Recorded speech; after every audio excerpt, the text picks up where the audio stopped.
বান্ধবীর বিয়েতে এসেছে, নিজের বিয়ে হয়ে যাবে তা আমি কল্পনাতেও ভাবিনি। আর বিয়ে হয়েছে হয়েছে একদম বান্ধবীর ভাইয়ের সাথে, যাকে আমি চোমের মতো ভয় পাই, যাকে দেখলেই আমার হার্ট দ্রুত গতিতে চলে, যার এক ধমকে আমি জ্ঞান হারাই।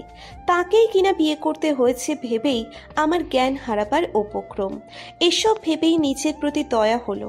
আহারে, অকালেই মনে হয় আমি কবরবাসী হয়ে যাব। ভাবতে ভাবতে চোখে পানি এসে গেল। মনে মনে নিজেকে কয়েকটা গালি দিলাম। কেন আসলাম নিজের বেস্টুর বিয়েতে? এর চাইতে ভালো হতো যদি জ্ঞান হারিয়ে পড়ে থাকতাম। অতীত। আমি নূর জামান, এবার অনার্স দ্বিতীয় বর্ষের ছাত্রী। ছোটবেলা থেকেই আমি একটু বেশি দুষ্টুমি করি, লাফালাফি বেশি করি। অবশ্য এর জন্য আম্মুর কম বকা প্লাস মার খাইনি, তাও আমি এমন। কিন্তু আমি অতিরিক্ত ভীতু, কিছু হলেই জ্ঞান হারিয়ে ফেলি। আমার বাবা লেয়ান জামান একজন বিজনেসম্যানের পাশাপাশি ডাক্তার। ওনার নিজের একটা হাসপাতালও আছে। বাবা আমাকে ভীষণ ভালোবাসেন, তবে আম্মু না দেখার মতো প্রায় আমার আবদার পূরণ করেন। কিন্তু উনি আম্মুকে ভীষণ ভয় করেন, আর আম্মু যা বলেন তাই করেন।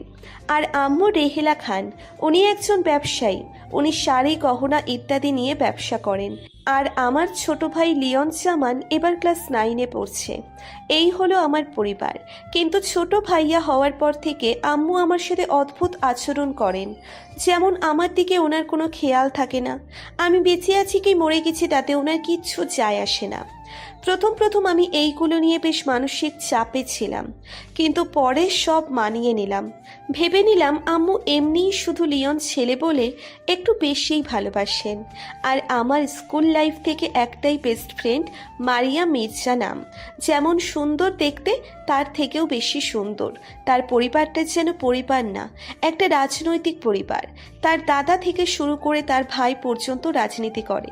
আর মারিয়ার বাবা রহিম মির্জা আমাদের এলাকার চেয়ারম্যান, অনেকটা আমার বাবার বন্ধু। আমাদের হাসপাতাল খোলার সময় উনিও সেখানে ছিলেন। আর তারপর থেকে আমার বাবার সাথে ওনার একটা ভালো সম্পর্ক হয়ে যায়। তার দাদি রানী মির্জা 1 নম্বরের কুটনামি মহিলা। আমি তাদের বাড়িতে গেলেই আমাকে চোখ বড় বড় করে দেখবে। এই মহিলাটা একেবারে পথ। আমার জীবনটা উনিই তেজপাতা করে দিয়েছেন। মারিয়ার মা সৌখানি মেনহা ওনার মতো মানুষ হয় না। একটা মানুষ এত সহজ সরল কিভাবে হয়? ওনাকে আমার সবচাইতে বেশি ভালো লাগে। উনি আমাকে নিজের মেয়ের মতো ভালোবাসেন। তার 2টো বড় ভাই আছে। বড় ভাইয়ের নাম মাহিন মির্জা, যে বিয়ে করেছে বছর 3 আগে। আর সেও পলিটিক্স নিয়ে আছে, আর পাশাপাশি ব্যবসাও করে। তাদের পরিবার যেমন বড়, তাদের ব্যবসাও তত বড়। তার একটা ছোট ছেলেও আছে। ওনার ওয়াইফের নাম তানিয়া চৌধুরী। দেখতে যেমন সুন্দর, তার থেকেও বেশি সুন্দর ওনার ব্যবহার। বেশ মিশুক একজন মেয়ে। আর মারিয়ার মেছো ভাই হলো রুদ্র মির্জা। এই নামটা শুনলেই আমার বুক কাঁপে। ওনাকে দেখতে অনেকটা তুর্কির হিরো মুরাতের মতো। যখন আমি ওনাকে প্রথম দেখেছিলাম, কতই না ক্রাশ খেয়েছিলাম। এক প্রকার ওনার প্রেমে পাগল ছিলাম। কিন্তু একবার ওনার রাম ধমক খেয়ে আমি জ্ঞান হারিয়েছিলাম। দোষ একটাই, আমি কেন ওনার রুমে গিয়েছিলাম। ওনার পছন্দ না ওনার রুমে কোনো মেয়ে যাক। আমার মাঝে মাঝে মনে হয় ওনার মেয়েতে অ্যালার্জি আছে। না হলে মেয়ে দেখলে কেউ এমন করে নাকি? উনি অত্যন্ত বাজে ব্যবহার করতেন আমার সাথে, কিন্তু সময়ের সাথে সাথে বাজে ব্যবহার কমিয়ে দেন। ভালো ব্যবহার না করলেও এখন খারাপ ব্যবহার করেন না। উনি পলিটিক্স করলেও আর কি করেন সেটা কেউ জানে না। তবে একবার ওনার রুমের পাশ দিয়ে যাওয়ার সময় দেখেছিলাম ওনার হাতে পিস্তল, যেটা দেখে সেদিন আমি কাঁপতেছিলাম থরথর করে। আমার একটা অসুখ হলো, আমি ভয় পেলেই জ্ঞান হারাই। সেদিনও তাই হয়েছিল, আমি জ্ঞান হারিয়ে ফেললাম। কিন্তু যখন জ্ঞান ফিরল তখন বুঝতে পারলাম আমি ওনার রুমে। আমি সেটা দেখেই তাড়াহুড়ো করে উঠে বসেছিলাম।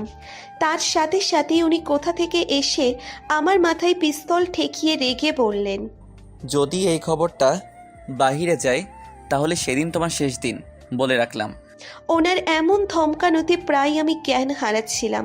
কিন্তু তখনই উনি আমার মুখে পানি ছুঁড়ে মেরে বললেন, তোমার তো জ্ঞান হারাবার ব্যামো আছে, তাই জ্ঞান হারাবার আগেই বলছি খবরটা যেন বাহিরে না যায়। ব্যাস সেদিন থেকেই আমি ওনাকে চোমের মতো ভয় পাই, ওনার থেকে দূরে দূরে থাকি। মারিয়ার বিয়ে এত তাড়াতাড়ি দেওয়ার কারণ তার সেফটি। বিয়েটা হচ্ছে তার নিজ চাচাতো ভাইয়ের সাথে, আমান মির্জা। সে একজন পুলিশ। অবশ্য এই বিয়েতে মারিয়া ভীষণ খুশি, কারণ ছোটবেলা থেকেই সে আমান ভাইয়াকে ভালোবাসতো। মারিয়ার বিয়ে ছিল আজ। আমি, বাবা আর আম্মু ছোট ভাইকে নিয়ে এসেছিলাম, কারণ ওনাদের সাথে আমাদের সম্পর্কটা বেশ ঘনিষ্ঠ। তাই ওনারা নিচে গিয়ে আমার পরিবারকে দাওয়াত করে এসেছেন, তাই ওনারা বাধ্য হয়ে এসেছেন। আমি মারিয়ার কানে কানে বলছিলাম, মারুরে, তোর একটাও সুন্দর ভালো দেবর কাজিন নেই কেন? আমার মনে হয় আমার সিঙ্গেলই মরতে হবে। বলেই কাঁদো কাঁদো চেহারা করলাম। আমার কথা শুনে মারিয়া বলল, আছে সবাই অন্যদিকে। মেজ ভাইয়া সবাইকে এখানে আসতে মানা করেছে, কারণ মেয়েদের যেন কোনো অসুবিধা না হয় তাই। আমি ভেঙচি কাটলাম আর বললাম, তোর ভাইয়ার জন্য মনে হয় আমার সিঙ্গেল মরতে হবে। বিয়েতে আসছি কই একটা ছেলে পটিয়ে প্রেম করব তা না। তোর ভাইয়া এক গাধা, ওনার কাজগুলোও গাধার মতো। বলতেই পেছন থেকে কেউ বলে উঠল, কে গাধা? আমি পিছনে ফিরে দেখলাম রুদ্র মির্জা। ওনাকে দেখেই হাত পা আমার কাঁপতে লাগলো। জ্ঞান হারাবো হারাবো লাগছিল, তখন মারিয়া আমাকে শক্ত করে ধরে রাখলো আর বলল, নূর জানো, প্লিজ গায়ন হারিয়ে আমার বিয়েটা নষ্ট করিস না। আমি ওকে বললাম, মারু, আমাকে আরো শক্ত করে ধর, আমার মাথা ঘোরাচ্ছে। তোর ভাই সব কথা শুনেনি তো? তারপর রুদ্র মির্জা কিছু বলতে যাবে তার আগেই ওনার ডাক পড়ল। উনি আমার দিকে কঠোর দৃষ্টিতে তাকিয়ে চলে গেলেন, আর আমিও জ্ঞান হারাতে হারাতে বেঁচে গেলাম। বিয়ে পড়ানো শুরু হবে কিছুক্ষণ পর। আমি এদিক ওদিক হাঁটছিলাম। আম্মু, বাবা, ভাই, মারিয়ার আম্মু আর আব্বুর সাথেই আছেন। মারিয়াদের বাড়িটা 4 তলা, তার চাচারাও থাকে সেখানে। তার 4 চাচা। বাড়িটাও বিশাল বড়। তারা 3য় তলায় থাকে। সেখানে প্রায় 7-8টা রুম, বিশাল বড় একটা ফ্ল্যাট। আমি হাঁটতে হাঁটতে রুদ্র মির্জার রুম পার করতেই কেউ আমার হাত ধরে টান দিল। আমি প্রথমে ভয়ে চমকে উঠলাম। যখন দেখলাম আমার হাত ধরা ব্যক্তি রুদ্র মির্জা, তখন আমার জ্ঞান হারাবার উপক্রম। জ্ঞান হারাবো হারাবো ভাব আসতেই উনি আমাকে ঝাঁকিয়ে রেগে চিল্লিয়ে পড়লেন, খবরদার, জ্ঞান হারাবে না বলে দিলাম। আর আমাকে কি বললে তখন? আমি গাধা তাই না? পিস্তল দিয়ে ঠুকে দেই? জ্ঞান হারাবে না বললেও আমার মাথা ঘুরতে লাগলো ভয়ে, সারা শরীর কাঁপতে লাগলো। আর অবশেষে জ্ঞান হারিয়ে ওনার বুকেই ঢলে পড়লাম। ব্যাস সেই মুহূর্তেই রুমে এলো ওনার দাদি। আমাকে ওনার বুকে দেখে উনি চিল্লিয়ে সারা বাড়ি মাথায় করলেন। এক প্রকার সবাই ওনার রুমে চলে আসলেন। আমার পরিবার আর তার পরিবারের সবাই, বাড়ি ভর্তি মানুষ। কি একটা বাজে পরিবেশ হয়ে গেল চোখের পলকে।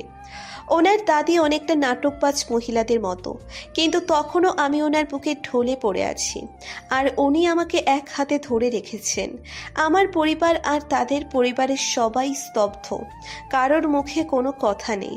তারপর মারিয়া আমার জ্ঞান ফেরায়। জ্ঞান ফেরার পর সব ঘটনা শুনে আমি কাঁদতে লাগলাম। সারা বাড়ির মানুষ ছিছি করতে শুরু করে দিল। আমি আর উনি অনেক বুঝিয়েছিলাম আসল ঘটনা কি, কিন্তু কেউ বিশ্বাস করতেছিল না। সবাই আমাকে আর ওনাকে নিয়ে কটুতা কথা বলতে লাগলেন। তারপর মারিয়ার বাবা ওনার সম্মানের দিকে তাকিয়ে সিদ্ধান্ত নিলেন আমাদের দুইজনের আজকেই বিবাহ দিয়ে দিবেন। আমার বাবা মায়ের সাথে কথা বলে প্লাস বাকি সবার সাথে কথা বলে নিলেন। তারপর সবাই রাজি হওয়ায় মারিয়ার সাথে সাথে আমারও বিয়েটা হয়ে গেল। যদি অন্য কারোর সাথে হতো আমি মেনে নিতাম, এত কষ্ট পেতাম না, কিন্তু আমার বিয়ে রুদ্র মির্জার সাথে হয়েছে। ভাবতেই আমার হাত পা কাঁপছে। বর্তমান আমার আম্মু আমাকে বাসায় আর রাখবেন না বলেই মারিয়াদের বাসায় রেখে চলে গেছেন। যাওয়ার সময় একবারও আমার দিকে ফিরে পর্যন্ত তাকালেন না, এমনকি বাবাও আমাকে নিয়ে গেলেন না। আর আমার ছোট ভাই, সে তো আম্মু যা বলে তাই করে। ওনাদের এহেন আচরণে আমি থমকে গেলাম। আমার দুনিয়া অন্ধকার মনে হলো, কিন্তু যাওয়ার সময় বাবার চোখ ছলছল করছিল। ওই চোখ দ্বারা উনি আমাকে ক্ষমা করে দিশমা বুঝিয়েছিল, কিন্তু আমার অভিমান হলো। মনে মনে ভেবে নিলাম মারা যাব, দরকার হলে তাও সে বাড়িতে প্রবেশ করব না। মারিয়ার বিদায়ের সময় সে আমাকে জড়িয়ে ধরে প্রচুর কান্না করলো আর যেতে যেতে বাড়ির সবাইকে বলে দিল, আমার জানু যদি কষ্ট পায় তাহলে ঘরে আগুন লাগিয়ে দিব আমি। আমি তো এখানেই আছি, খবরদার আমার বেস্টুকে কেউ কটু কথা বলবে না। তারপর আমার দিকে তাকিয়ে পড়ল। বিয়ে যখন হয়েই গেছে তখন তুই এখানেই থাকবি। তারপর আমার কানের কাছে ফিসফিস করে বলল, তুই তো মায়ের ভালোবাসা পাসনি, এখন না হয় আমার মায়েরই ভালোবাসার ছায়াতলে থাকবি। উনি তোকে ভীষণ ভালোবাসে, আর ভাইয়াকে ভয় পাবি না একদম। ভাইয়া একটু রাগী হলেও অনেক ভালো। এখন আমার ভাইয়ার দায়িত্ব তোর। আমি এখানেই আছি দ্বিতীয় তলায়, তাই যখন প্রয়োজন পড়বে আমাকে ডাক দিবি। ওর কথা শুনে আমি কাঁদতে কাঁদতে বললাম, এই দুনিয়াতে শুধু তুই আছিস, আমার সত্যিকারের আপন বলতে কেউ। না হলে যেখানে নিজের রক্তের মানুষগুলো আমাকে পর করে চলে গেল, সেখানে তুই আমাকে আগলে নিয়েছিস। তোর মতো বেস্টু আল্লাহ সবাইকে দিক। এরপর আমরা অনেকক্ষণ কথা বললাম। তারপর তারা সবাই মারিয়াকে নিয়ে নিজের ফ্ল্যাটে চলে গেলেন, কারণ দ্বিতীয় তলায় আমান ভাইয়ারা থাকেন। আমি রুদ্র মির্জার বিছানাতে বসে বসে মুখে হাত দিয়ে কান্না করছি, কারণ ওনার আম্মু মানে শাশুড়ি মা বলেছেন আজ থেকে নাকি আমাকে এখানেই থাকতে হবে। এটা শোনার পর আমার কলিজা বের হয়ে আসার উপক্রম। উনি এখনো রুমে আসেননি, তার আগেই আমি কাঁদতে কাঁদতে শহীদ হয়ে যাচ্ছি। দরজা বন্ধ করার শব্দে আমি চমকে সেদিকে তাকালাম। দেখলাম উনি গম্ভীর চেহারা করে আমার দিকে না তাকিয়ে আলমারি থেকে জামা কাপড় নিয়ে ওয়াশরুমে চলে গেলেন। আমি এখনো কান্না করে যাচ্ছি। উনি কিছুক্ষণ পর ওয়াশরুম থেকে বের হয়ে আমাকে ধমকে উঠে বললেন, কান্না বন্ধ করো। ওনার ধমকানোতে আমি ভয়ে আরো মুখ চেপে ধরে কেঁদে উঠলাম। আমার এভাবে কাঁদতে দেখে উনি রেগে ড্রয়ার থেকে পিস্তল বের করে আমার মাথায় ঠাক করে পড়লেন। ঠুকে দিব। রাত তখন কতটা গভীর হয়েছে জানা নেই। আমি চোখ খুলতেই মাথা ব্যথা করে উঠল। মনে পড়ল কিছুক্ষণ আগের ঘটনা। উনি আমার মাথায় পিস্তল রাখতেই আমি জ্ঞান হারিয়েছিলাম। তারপর থেকে আর কিচ্ছু মনে নেই। আমি ভালোভাবে আশেপাশে তাকিয়ে দেখলাম উনি আমার পাশে বিছানায় বসে আছেন, আর পিস্তল নিচের কপালে ঠেকানো, তবে আমার দিকে তাকিয়ে আছেন। আমি ভয়ে ভয়ে বললাম, দয়া করে আমাকে অকালে কবরে পাঠাবেন না মির্জা সাহেব। ওনাকে আমি মির্জা সাহেব বলেই সম্বোধন করি। উনি আমার দিকে ভ্রুকুচকে তাকিয়ে বললেন, তোমার মতো একটা আতপাগল পাবনা থেকে আসা রোগীকে যে আল্লাহ আমার কপালে রাখবেন সেটা আমি জীবনেও ভাবিনি। তুমি যদি আজ জ্ঞান না হারাতে তাহলে এত সব ড্রামা হতো না। ওনার কথা শুনে মুখ চেপে ধরে কেঁদে উঠলাম। উনি বিরক্তি নিয়ে বললেন, এই পাগল, তোমার চোখের সাথে কি সমুদ্রের কন্ট্রাক্ট আছে? এত কেমনে কাঁদতে পারো? কান্না বন্ধ করো। আর একবার যদি আমার সামনে জ্ঞান হারাও তখন একদম পিস্তল দিয়ে ঠুকে দিব, বলে রাখলাম।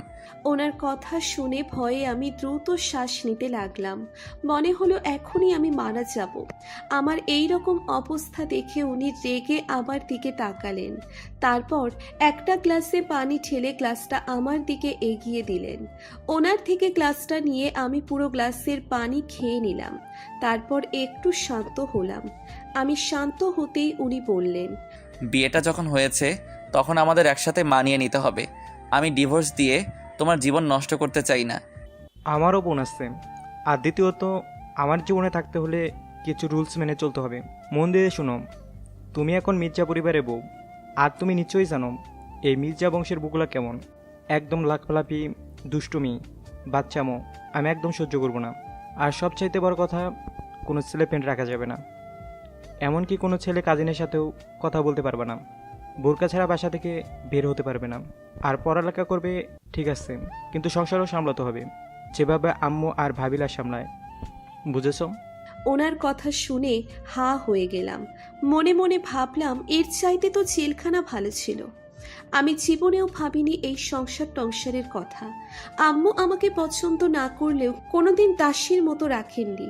সংসারের তো অনেক কাজ, আল্লাহ আমি তো কাজটাজ কিছুই জানি না। আর উনি কি বললেন লাফালাফি না করার জন্য? এইগুলো তো আমার রক্তে মিশে আছে, এইগুলো কিভাবে বদলাবো? এসব ভেবেই আবার কেঁদে উঠলাম। উনি আমার কান্না দেখে বিরক্তি নিয়ে বললেন, এখন কান্না করছো কেন? আমি কেঁদে কেঁদে বললাম, আমি তো কাজটাজ কিছুই জানি না, ভালোভাবে নিচের কাপড়গুলাও ধুতে জানি না।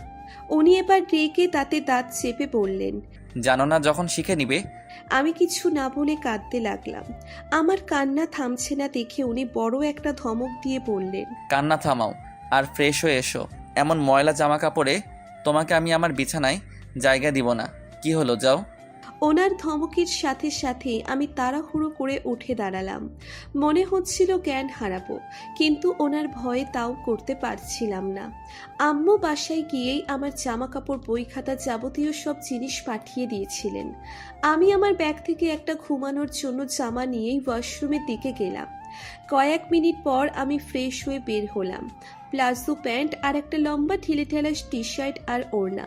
আমি বের হতেই দেখলাম উনি অন্য পাশে ফিরে শুয়ে আছেন। আমি কোথায় ঘুমাবো সেটাই ভাবছিলাম। যদি ওনার পাশে শুয়ে পড়ি তাহলে নির্ঘাত জ্ঞান হারাবো হয়তো। এসবই ভাবছিলাম, তখন উনি হুট করে আমার দিকে তাকালেন। ওনার তাকানো দেখেই আমি কেঁপে উঠলাম। উনি আমাকে পুরোপুরিভাবে স্ক্যান করে বললেন, এসব জামা আবার বাহিরে পড়তে যেও না। আগে পড়তে তখন অন্য কথা, এখন তুমি বিবাহিত আর রুদ্র মির্জার ওয়াইফ, সেটা মনে রাখবে। আর আমার পাশে শুয়ে পড়ো। আমি ওনাকে মুখে কিছু না বলে মাথা নাড়িয়ে আচ্ছা বোঝালাম। তারপর উনি আবার অন্য পাশ ফিরে ঘুমানোর চেষ্টা করলেন। আমি আস্তে আস্তে বিছানার দিকে এগিয়ে গেলাম। অনেক চিন্তা ভাবনা করে অবশেষে শুয়ে পড়লাম। আমাদের মাঝে বেশ দূরত্ব। আমি শুধু আল্লাহ আল্লাহ করছি। আমার ঘুমের মধ্যে উল্টোপাল্টা করার অভ্যেস আছে। প্রায় আমি এপাশ ওপাশ করতে করতে বিছানা থেকে পড়ে যাই। ক্লান্ত এসে ভর করল শরীরে, আর ঘুম হানা দিল চোখে। সকাল সকাল কারো ধাক্কানোতে ঘুম ভেঙে গেল রুদ্রের। কিন্তু যখন চোখ খুলে ভালোভাবে দেখল যে তাকে কেউ ধাক্কা দেয়নি, বরং নূরের দুই পা তার ওপর দেওয়া, আর তার মাথা বিছানার শেষের দিকে, আরেকটু হলেই পড়ে যাবে। রুদ্র বিরক্তি নিয়ে নূরকে ঠিক করতে যাবে, তখন তার চোখ যায় এলোমেলো নূরের দিকে। নূর ধবধবে ফর্সা না হলেও ফর্সা বলা চলে। মোটামুটি ফিট আছে, না মোটা না শুকনা।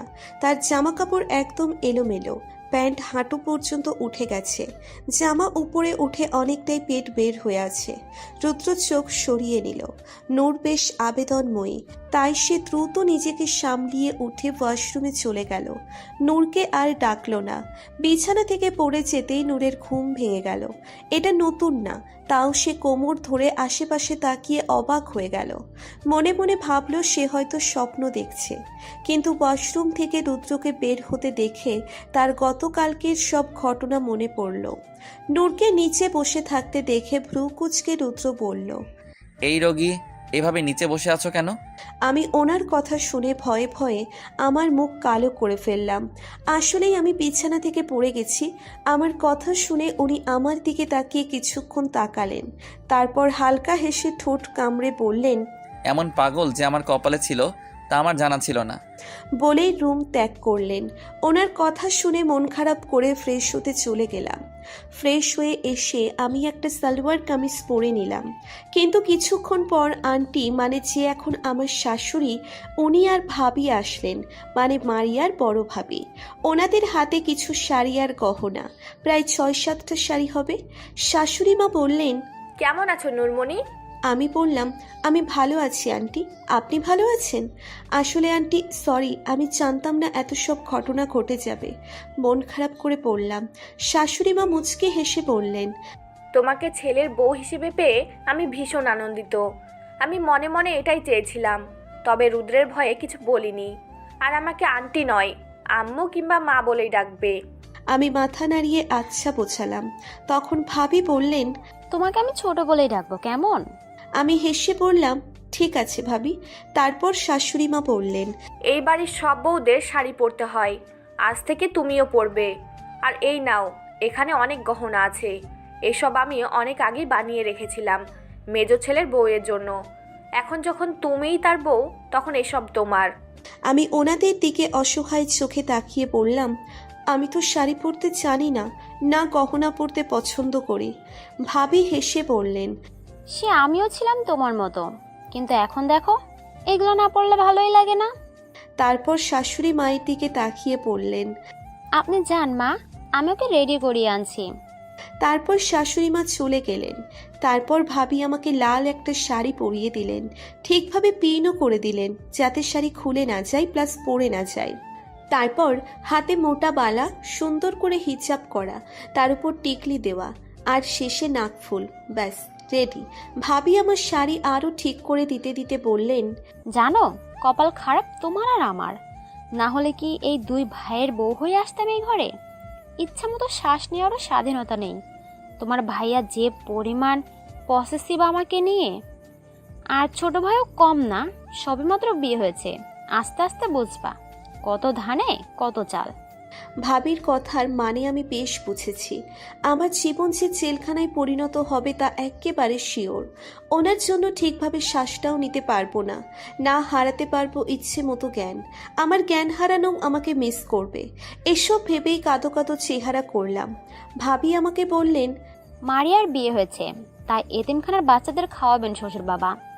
তার আয়োজন বাড়ির বাগানেই হবে, অনেক মানুষজন আসবে। তুমি আমার সাথেই থেকো, না হলে আম্মুর সাথে থাকিও। তাও আগের মতো তিরিং বিরিং করিও না, এসব একদম পছন্দ করে না ছোট ভাইয়ের। আমি কিছু না বলে ভাবির পিছন পিছন হেঁটে ডাইনিং রুমে গেলাম। যেতেই দেখলাম মারিয়ার দাদিকে। আমাকে দেখেই বললেন, এই যে জ্ঞান হারানো মাইয়া বউ হইয়া গেছো মির্জা পরিবারের, এখানে একদম দৌড়াদৌড়ি চলবে না। আমি কিছু না বলে মাথা নাড়ালাম।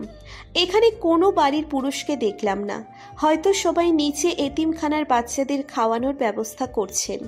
সকালের নাস্তা করতে করতে শুনলাম দাদি শাশুড়ি বলছেন রুদ্র মির্জা নাকি আমার আর ওনার বিয়েটা বড় করে আরও করতে চান না, যেভাবে আছেন সেভাবেই থাকতে চান, আর কোনো ধরনের অনুষ্ঠানও করতে চান না। এটা নাকি ওনার অপছন্দ। বাড়ির বউকে হাজারো পুরুষ দেখবে সেটা উনি মেনে নেবেন না। ওনার কথাগুলো শুনে আমি অবাক হলাম। এই রকম করে কতজনই বা ভাবে। মনে মনে খুশি হলাম ওনার পরিবারটা আসলেই অন্যরকম, কিন্তু ভয় হয় সব সামলাতে পারবো তো। সকাল থেকেই মির্জা সাহেবকে দেখলাম না, এতে অবশ্য আমার ভালোই লেগেছিল। ওনাকে দেখলেই কাঁপাকাঁপি শুরু হয়ে যায়। দুপুরে খেয়ে রুমে চলে আসলাম, তবে রুমের দরজা বন্ধ করতে ভুলে গেলাম। আর ভাবছি শাশুড়ি মায়ের কথাগুলো। উনি বলেছেন সপ্তাহখানেক পর যেন ভার্সিটি যাওয়া শুরু করি মারিয়ার সাথে, এর আগে যেন ভালোভাবে সংসার সামলানোটা শিখতে পারি। তাই উনি আমাকে সব কাজ শিখিয়ে দিবেন বলেছেন। সেসব ভেবেই ব্যাগ থেকে সব কাপড় বের করে ওনার আলমারির একপাশে সব গুছিয়ে রাখলাম। উনি আমার জন্য জায়গা করে দিয়েছেন। আমি একপাশে শাড়ি আর একপাশে আমার সালোয়ার কামিজগুলো রাখলাম। ভাবলাম এখন তো আর রুম থেকে বের হতে হবে না, না রুমে কেউ আসবে, আর আসলেও দরজা বন্ধ। সেটা ভেবেই আমি বুক থেকে আঁচলটা সরিয়ে শুয়ে পড়লাম। ঘুম চোখে নামবে নামবে ভাব। এই সময় কেউ হঠাৎ করে দরজা খুলে ভিতরে আসলো। কে আসলো দেখতেই আমি চমকে গেলাম। রুদ্র মির্জা। উনি আমার দিকে তাকিয়ে চোখ বড় বড় করে ফেললেন। তারপর রাগী চোখে তাকাতেই আমি নিচের দিকে তাকালাম। তাকাতেই আমি ভয়ে কেঁপে উঠলাম, আর কেঁপে কেঁপে শাড়ি ঠিক করে নিলাম। উনি যে এখন রুমে আসবেন আমি ভাবতেও পারিনি। আর আমি ডাফার, সে ঠিকভাবে দরজাটা বন্ধ করিনি তাও মনে নেই। এখন নিশ্চয়ই উনি আমাকে ওনার সেই বিখ্যাত পিস্তল দিয়ে ঠুকে দিবেন। দুপুর গড়িয়ে বিকেল হবে হবে ভাব, তবে এখনও পুরোপুরিভাবে সূর্যের তেজ কমেনি। আমি এখনও রুদ্র মির্জার রুমে বসে আছি। আমাকে তখন অকুচ্ছালো অবস্থায় দেখে উনি রাগী চোখে তাকালেও কিছু না বলে ওয়াশরুমে চলে গিয়েছিলেন, আর আমিও জ্ঞান হারাতে হারাতে বেঁচে গিয়েছিলাম। নিজেকে এখন গুছিয়ে নিয়ে বিছানাতে বসে আছি। কিছুক্ষণ পর উনি বের হলেন। তারপর আলমারি থেকে কাপড় নিতে গিয়ে আমার দিকে তাকিয়ে রেগে বললেন, আলমারির এই অবস্থা কেন? এখানে কি গরু ছাগল থাকে? ওনার রাগের কারণ বুঝতে না পেরে আমি কাঁপা কাঁপা পায়ে বিছানা থেকে নেমে আলমারির একটু কাছে গিয়ে দেখলাম আমার সব জামাকাপড় রাখা, তবে এলোমেলোভাবে ভাঁজ করা। আমি আবারও ভয় পেলাম। এখন নিশ্চয়ই উনি আমাকে চড় লাগাবেন। আমি ভয়ে ভয়ে মুখে হাত দিয়ে আস্তে করে বললাম, আমি এক্ষুনি গুছিয়ে দিচ্ছি। উনি আমার কথা শুনে আরও রেগে গেলেন। কঠোর কণ্ঠে বললেন, আমার এলোমেলো একদমই পছন্দ না। নিজেকেও গুছিয়ে রাখবে, তার সাথে নিজের জিনিসও। আর হ্যাঁ, রুম সবসময় পরিষ্কার রাখবে, চুল এলোমেলো যেন না দেখি। আর আজকে যেভাবে ছিলে সেভাবে থাকার আগে দরজা লক করেছো কিনা ভালোভাবে দেখে নিবে। আর শোনো, ওয়াশরুমে আমার কাপড় রাখা আছে, সেগুলো ধুয়ে দিবে। বউ থাকতে কাজের লোক কাপড় ধুয়ে দিক সেটা আমি চাই না। আর মাঝে মাঝে আমি ধুয়ে নিব। এখন আমার লেট হচ্ছে, তাই তুমি ধুয়ে দিবে। ওনার সব কথা শুনে আমার চোখ বড় বড় হয়ে গেল। আর মনে মনে ভাবতে লাগলাম, আমার মতো এলোমেলো অগোছালো এই দুনিয়াতে আর আছে কিনা আমার সন্দেহ। কি থেকে কি হয়ে যাচ্ছে আমার জীবনে, এমন জামাই কপালে ছিল কেন? তারপর কি বললেন ওনার কাপড় ধুয়ে দিতে? আমার নিচের কাপড়ও ওয়াশরুমে 3-4 দিন পড়ে থাকে, আর আমি কিনা ওনার কাপড় ধুয়ে দিব? মনে মনে ওনাকে হাজারো বকা দিলেও ভয়ে মুখে টুস শব্দ করিনি। আমার খুব কান্না পাচ্ছে। জীবনটা আমার তেজপাতা হয়ে গেল শুধুমাত্র ওই রানী মির্জা মানে মারিয়ার দাদির জন্য। বুড়িটাকে একটা উচিত শিক্ষা দিতে মন চাইছে। উনি আমার এমন চিন্তা ভাবনার মধ্যে থমকে উঠে বললেন, এই যে রোগী, কি বলেছি কানে গেছে? ওনার ধমকে আমি ভয়ে কিছুটা পিছিয়ে গেলাম। তারপর চড়ে চড়ে মাথা ঝাঁকিয়ে বললাম, হ্যাঁ হ্যাঁ কানে গিয়েছে, আমি এক্ষুনি সব করছি। বলতে বলতে কাজে লেগে পড়লাম। উনি আমার দিকে কিছুক্ষণ তাকিয়ে থেকে নিজের কাজের জন্য রুম ত্যাগ করলেন।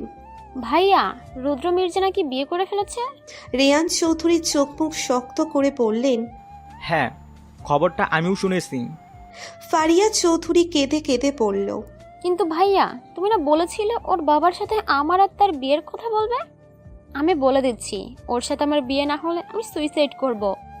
রেয়ান দ্রুত বোনের কাছে গিয়ে তাকে জড়িয়ে ধরে বললেন, আমি যখন বলেছি বিয়ে তোর সাথেই হবে, আর রুদ্রের বিয়েটা একটা ভুল বুঝাবুঝির কারণে হয়েছে। আমি যতটুকু খবর পেয়েছি, মেয়েটাকে রুদ্র ভালোবাসা তো দূর, পছন্দ করে না। ফারিয়া ফুপিয়ে উঠে বলল, সত্যি তো? আমি কিন্তু কখনো তোমার কাছে কিচ্ছু চাইনি, শুধুমাত্র রুদ্রকে ছাড়া। আমি ওকে অনেক ভালোবাসি ভাইয়া।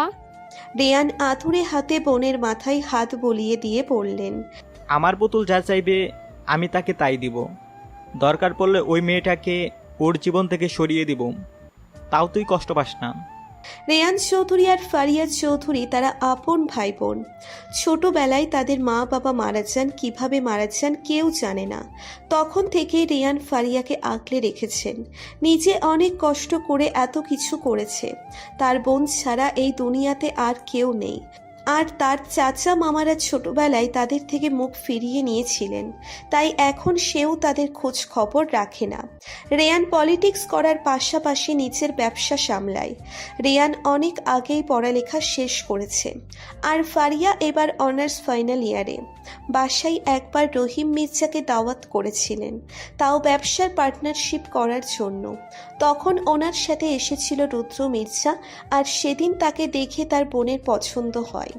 সেখান থেকে আস্তে আস্তে ভালোবেসে ফেলে। এখন সেভাবে হোক রুদ্র আর তার বোনের বিয়ে দিবেই দিবে। তার একটা মাত্র বোন, সে বোনের জন্য সব করতে পারে। তুমি এত নিষ্ঠুর হবে আমি ভাবিনি নূরের মা। একদম নূরের মা বলে ডাকবে না, বলে দিলাম। আমি শুধুমাত্র লিওনের মা, ব্যাস। আর কারো মা না, না হতে চাই। নিষ্ঠুর কেন হব না? নূর কার মতো হয়েছে তুমি বুঝতে পারছো না? লেয়ান জামান বললেন, তুমি বড় নিষ্ঠুর মা, তুমি এমন হবে আমি জীবনও ভাবিনি। নূরের না তুমি খবর নিয়েছ না আমাকে নিতে দিচ্ছ। দেখবে এই নূর একদিন তোমার কাজে আসবে। এই যে ছেলেটাকে নিয়ে এত অহংকার করছো, সেই অহংকার একদিন ভেঙে চুরমার হয়ে যাবে, কথাটা মিলিয়ে নিও। রেহেলা খান চিল্লিয়ে উঠে বললেন, খবরদার আমার ছেলেকে নিয়ে বাজে কথা বলবে না। ওই মেয়েটার জন্য নূরকে আমার জীবনেও লাগবে না। বলেই উনি রুমে চলে গেলেন। লেয়ান জামান ওনার যাওয়ার দিকে অসহায় দৃষ্টিতে তাকিয়ে আছেন। ওনার নূরের কথা ভীষণ মনে পড়ছে। মেয়েটা যে সহজ সরল কেমন আছে সেটা ভাবতেই ওনার চোখ ভিজে উঠল। আজ বিয়ের 5 দিন হয়ে গেল, এখন ওনার দেখা মেলে শুধু রাতেই। এর আগে কোথায় থাকেন, কই যান আমার জানা নেই, না আমি জানতে চাই। ওনার থেকে যে দূরে দূরে আছি সেটাই অনেক। এই কয়েকদিনের শাড়িটা আমি বেশ ভালোভাবে পরতে পারি, প্লাস সামলাতেও পারি। ঘরের কাজগুলো এখনও ঠিকভাবে করতে পারি না, তবে চেষ্টা করি। আর এর মধ্যে ভাবি আমি আর মারিয়া প্রচুর আড্ডা দিয়েছি। অবশ্য সেখানেও দাদির শাশুড়ি নাক গলিয়েছিলেন, তবে পাত্তা পাননি। ডিনার করেই রুমে আসলাম ঘুমোতে। উনি নাকি বাহির থেকে খেয়ে আসবেন, তাই কাউকে অপেক্ষা করতে মানা করেছেন। রুমে আসতে আব্বুর কথা খুবভাবে মনে পড়ল, সব সময় মনে পড়ে, তবে আমি নিজেকে এটা সেটাই ব্যস্ত রেখেছিলাম। কিন্তু ওই যে দিন শেষে আবার মনে পড়ে, আচ্ছা ওনারা কি আমাকে আর দেখতে আসবেন না? সত্যিই কি আম্মু আমার সাথে আর কোনো সম্পর্ক রাখবেন না? এসব ভাবতেই চোখ ছলছল করে উঠল। তাই আমি এতদিন বন্ধ থাকা ফোনটা অন করলাম। তারপর আব্বুকে কল দিলাম, কিন্তু ফোন বন্ধ। আমি অনেকবার ট্রাই করলাম, কিন্তু বন্ধ। ভয়ে ভয়ে আর আম্মুর ফোনে কল দিইনি, হয়তো উনি রেগে যাবেন আর আমার মুডটাই নষ্ট হয়ে যাবে। তাই আমি দ্রুত শাড়ি বদলিয়ে ঘুমানোর জন্য আরামদায়ক কাপড় গায়ে চড়িয়ে ফোনে ফেসবুক স্ক্রল করতে লাগলাম। পা একটা বিছানায় ওঠানো আর একটা নিচে রেখে দোল খাচ্ছি, আর এলোমেলোভাবে শুয়ে ক্রিম আপার ভিডিও দেখছি। আমি মোবাইলে একবার মন দিলে আশেপাশে কি হচ্ছে না হচ্ছে বুঝতেই পারি না। আমি পাক্কা মোবাইল প্রেমী। ক্রিম আপার উল্টোপাল্টা ইংরেজি শুনে হাসতে হাসতে আমি সারা বিছানায় গড়াগড়ি খাচ্ছিলাম এক প্রকার। কিন্তু হুট করে দরজার দিকে চোখ যেতেই আমি থমকে গেলাম, কারণ দরজার সাথে পিঠ ঠেকিয়ে রুদ্র মির্জা এক মনে আমার দিকে তাকিয়ে আছেন। ওনার এমন তাকানো দেখে ভয়ে আমি বসে পড়লাম। হাত পা অলরেডি কাঁপতে শুরু করে দিয়েছে। মনে মনে ভাবছি উনি কখন এলেন। উনি আস্তে আস্তে আমার দিকে হেঁটে আসলেন, তারপর অনেকটা আমার কাছে এসে এক ভ্রু উঁচিয়ে বললেন, তোমার মোবাইল আছে আগে জানতাম না তো। আর এসব কি আউল ফাউল ভিডিও দেখছো? এত যখন আজাইরা সময় পেয়েছো তখন পড়তে বসতে মোবাইল দেখার মানে কি? ব্যাস ওনার এই শান্ত গলায় শাসানোটা যথেষ্ট ছিল আমার সারা শরীর কাঁপাতে। আমি কাঁপা কাঁপা ঠোঁটে বললাম, আসলে আমার ঘুম আসছিল না, আর এখন পড়ারও ইচ্ছে হচ্ছিল না, তাই একটু ক্রিম আপার চমলক্ষ্যওয়ালা ভিডিও দেখছিলাম। বলেই তাড়াতাড়ি মুখে হাত দিয়ে ফেললাম। কি বলতে কি বলে ফেললাম। এই জন্যই মারিয়া আমাকে হাঁদা উপাধি দিয়েছে। আমার কথা শুনে ওনার চোখ বড় বড় হয়ে গেল। তারপর চেহারা গম্ভীর করে বললেন, তুমি যেমন ফাউল দেখো তেমন ফাউল ভিডিও। বলেই উনি ফ্রেশ হতে চলে গেলেন। আর আমি লম্বা একটা শ্বাস নিলাম। আরেকটু হলে জ্ঞান হারিয়ে ফেলতাম। মনে মনে ক্রিম আপাকে কয়েকটা গালিও দিলাম।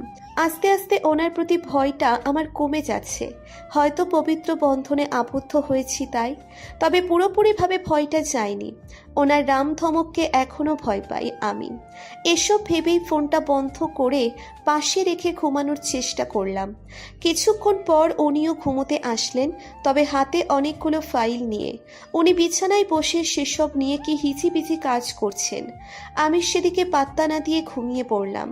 রাত 1টার দিকে রুদ্র সব কাজ শেষ করে ফাইলগুলো গুছিয়ে রাখতে যাবে, তার আগেই চোখ যায় নূরের দিকে। কেমন এলোমেলোভাবে ঘুমুচ্ছে, মাথাটা বালিশে নেই, পা দুটো তার কয়েকটা ফাইলের উপর, চুলগুলো সব সারা বিছানায় ছড়ানো। রুদ্র বেশ বিরক্ত হলো। তার মতো একজন গোছানো পারফেক্ট স্ট্রং পার্সোনালিটির মানুষের এমন একটা আতপাগলি রোগী অগোছালো মেয়ে তার জীবনসঙ্গী হবে, সেটা সে জীবনেও ভাবেনি। সে সব সময় শান্ত ভদ্র চুপচাপ স্বভাবের মেয়ে চেয়েছিল নিজের লাইফে, যাকে সে সব বলতে পারবে, যাকে কিছু না বললেও সে বুঝে যাবে। কিন্তু ভাগ্য তার সহায় হলো না। এসব ভেবেই নূরকে ভালোভাবে শুইয়ে দিয়ে নিজের সব ফাইল গুছিয়ে রেখে ঘুমাতে চলে আসলো। সকালের দিকে সবাই ব্রেকফাস্ট করতে বসলাম। আজকে শুক্রবার, তাই সব বন্ধ বলে সব পুরুষরা ঘরে আছেন। আমি কোনো কাজ ভালোভাবে না পারায় আমাকে খাবার টেবিলে আনা নেওয়ার কাজ দেওয়া হয়েছে। একে তো শাড়ি পরে আছি, আর দ্বিতীয়ত হাতের বালা। বিরক্তিতে সারা শরীর রেডি করতে লাগলো, তাও বাধ্য হয়ে পড়তে হচ্ছে। খাবার সব টেবিলে আনার পর এক এক করে সবাই এসে বসে পড়ল। শ্বশুর বাবাকে যতটুকু কঠোর ভেবেছিলাম ততটুকু উনি নন। উনি অনেক ভালো মনের মানুষ, শুধু চেয়ারম্যান হিসেবে একটু রাগী। উনি বসলেন দাদি শাশুড়ির পাশে, আর ওনার পাশে শাশুড়ি মা, তারপর বড় ভাই মাহিন মির্জা, তারপর ওনার 2 বছরের ছেলে আফরান মির্জা, তারপর বসলেন তানিয়া ভাবি, আর অন্য পাশে আমি আর রুদ্র মির্জা। খাবার সব সময় শাশুড়ি মা সবাইকে নিয়ে নিয়ে দেন, এটা ওনার একটা ইচ্ছে। তারপর শ্বশুর বাবা আর বড় ভাই রুদ্র মির্জার কথা বলছেন। আমরা মেয়েরা খেয়ে চলছি চুপচাপ। ওনাদের কথার শেষে দাদি হঠাৎ আমাকে বলে উঠলেন, এই জ্ঞান হারানো মাইয়া, শুনো, আমাগো এইখানে তাড়াতাড়ি বাসা লইতে হয়। তুমি আবার মডার্ন মাইয়াগো মতন বসন খানিক পরে নিতে যাইও না। বড়নাথ বউও তো পড়ালেখাও করছে, কিন্তু বাচ্চাও সামলাইছে। যতদিন জীবিত আছি ততদিন নাতিন ঘরের পুতিন রে পালতে চাই। ওনার কথা শুনে রুদ্র বিষম খেলেন। দাদির কথা শুনে রাগ হলো, তাই এক প্রকার মুখ ফসকে বলে ফেললাম, আমি কেন এখন বাচ্চা পালবো? আমি নিজেই এখনো বাচ্চা। আর ওনার প্রতি আগেও রাগ ছিল, তাই হালকা রেগে বললাম, আপনারও তো বাচ্চা পালার ইচ্ছে হলে আপনিই বরং বাচ্চা পয়দা করুন। ব্যাস, কথাটা বলে বুঝতে পারলাম কেলেঙ্কারি আমি করে ফেলেছি। ভয়ে ভয়ে রুদ্রের দিকে তাকালাম। উনি আগুন চোখে তাকিয়ে আছেন আমার দিকে, যার মানে আমার আজ তোমার খবর আছে। আমি আরও ভয়ে ভয়ে সবার দিকে তাকালাম। শ্বশুর বাবা থেকে শুরু করে সবাই মিটিমিটি হাসছেন, তবে দাদি আমার দিকে তাকিয়ে ভেঙচি কাটলেন। আর এক প্রকার লজ্জা নিয়ে আমি ব্রেকফাস্ট শেষ করলাম। সকালে এমন একটা কেলেঙ্কারি করে আমি আর রান্নাঘর থেকে নিজের রুমে যাইনি। আজ ছুটির দিন হওয়ায় সবাই বাসায় আছেন। আমি অল্প স্বল্প শাশুড়ি মা আর ভাবিকে সাহায্য করছি, কিন্তু গরমে ঘেমে একদম ঘামকুমারি হয়ে গেলাম। তাই শাশুড়ি আম্মু বললেন, তোমরা দুজন গোসল করে নাও, আর তানিয়া মা তুমি তাড়াতাড়ি গোসল করে ফেলো। আবার আফরানকেও করাতে হবে, ওকে খাওয়াতে হবে। তানিয়া ভাবি হেসে ওনার রুমে চলে গেলেন। তবে আমি রুমের কাছে এসে ভেতরে যাওয়ার সাহস পাচ্ছিলাম না, তাও বাধ্য হয়ে নিজেকে সামলিয়ে ভেতরে যাব ঠিক করলাম। কি আর হবে, শুধু জ্ঞান হারাবো। এছাড়া তো উনি আর আমাকে মেরে ফেলতে পারবেন না। আমি রুমে ঢুকে দেখলাম উনি গত রাতের সেই ফাইলগুলো নিয়ে কি যেন করছেন। দরজা হয়তো উনিই খোলা রেখেছেন। আমি আস্তে আস্তে আলমারির কাছে গেলাম, এমনভাবে পা ফেললাম যাতে উনি না বোঝেন আমি রুমে এসেছি। তবে শেষ রক্ষা হলো না। উনি আমার দিকে গম্ভীর চোখে তাকালেন, আর আমি ভয়ে চোখ ফিরিয়ে নিলাম। আমাকে অবাক করে দিয়ে উনি কিছু না বলে ওনার কাজে মন দিলেন। তাই আমি একটা স্বস্তির নিঃশ্বাস ফেলে শাড়ি হাতে নিয়ে সব গহনা খুলে ওয়াশরুমের দিকে চলে এলাম। গোসল করে ভালোভাবে শাড়ি গায়ে চড়িয়ে ওয়াশরুম থেকে বের হলাম। হতেই ওনার দিকে তাকালাম। উনি ওনার কাজেই ব্যস্ত। ভাবলাম আজ হয়তো উনি কিছু বলবেন না, সেটা ভেবেই মনে মনে হাসলাম। তারপর আয়নার সামনে গিয়ে হাত বালা, কানের দুল, গলায় ছোট্ট হার পরে নিলাম, আর একটু সেজে চুলগুলো খুলে দিয়ে পাখার নিচে দাঁড়ালাম। তারপর আস্তে আস্তে চুলগুলা নেড়ে চেড়ে শুকানোর চেষ্টা করলাম। আর অন্যদিকে রুদ্র ফাইল থেকে চোখ সরিয়ে নূরের দিকে তাকাতেই থমকে গেল। ভেজা চুল এলোমেলোভাবে ছড়িয়ে দেওয়া, ভেজা চুলের কারণে ব্লাউজ ভিজে একাকার। নূরের এমন রূপ দেখে রুদ্র চোখ বন্ধ করে কয়েকটা লম্বা শ্বাস নিয়ে নিজেকে স্বাভাবিক করলো। মেয়েটার প্রতি সে দিন দিন আকর্ষণ অনুভব করছে, করাটা স্বাভাবিক, সে তার ওয়াইফ। নূর চুল নাড়াচাড়া করতে করতে হঠাৎ রুদ্রের দিকে তাকালো।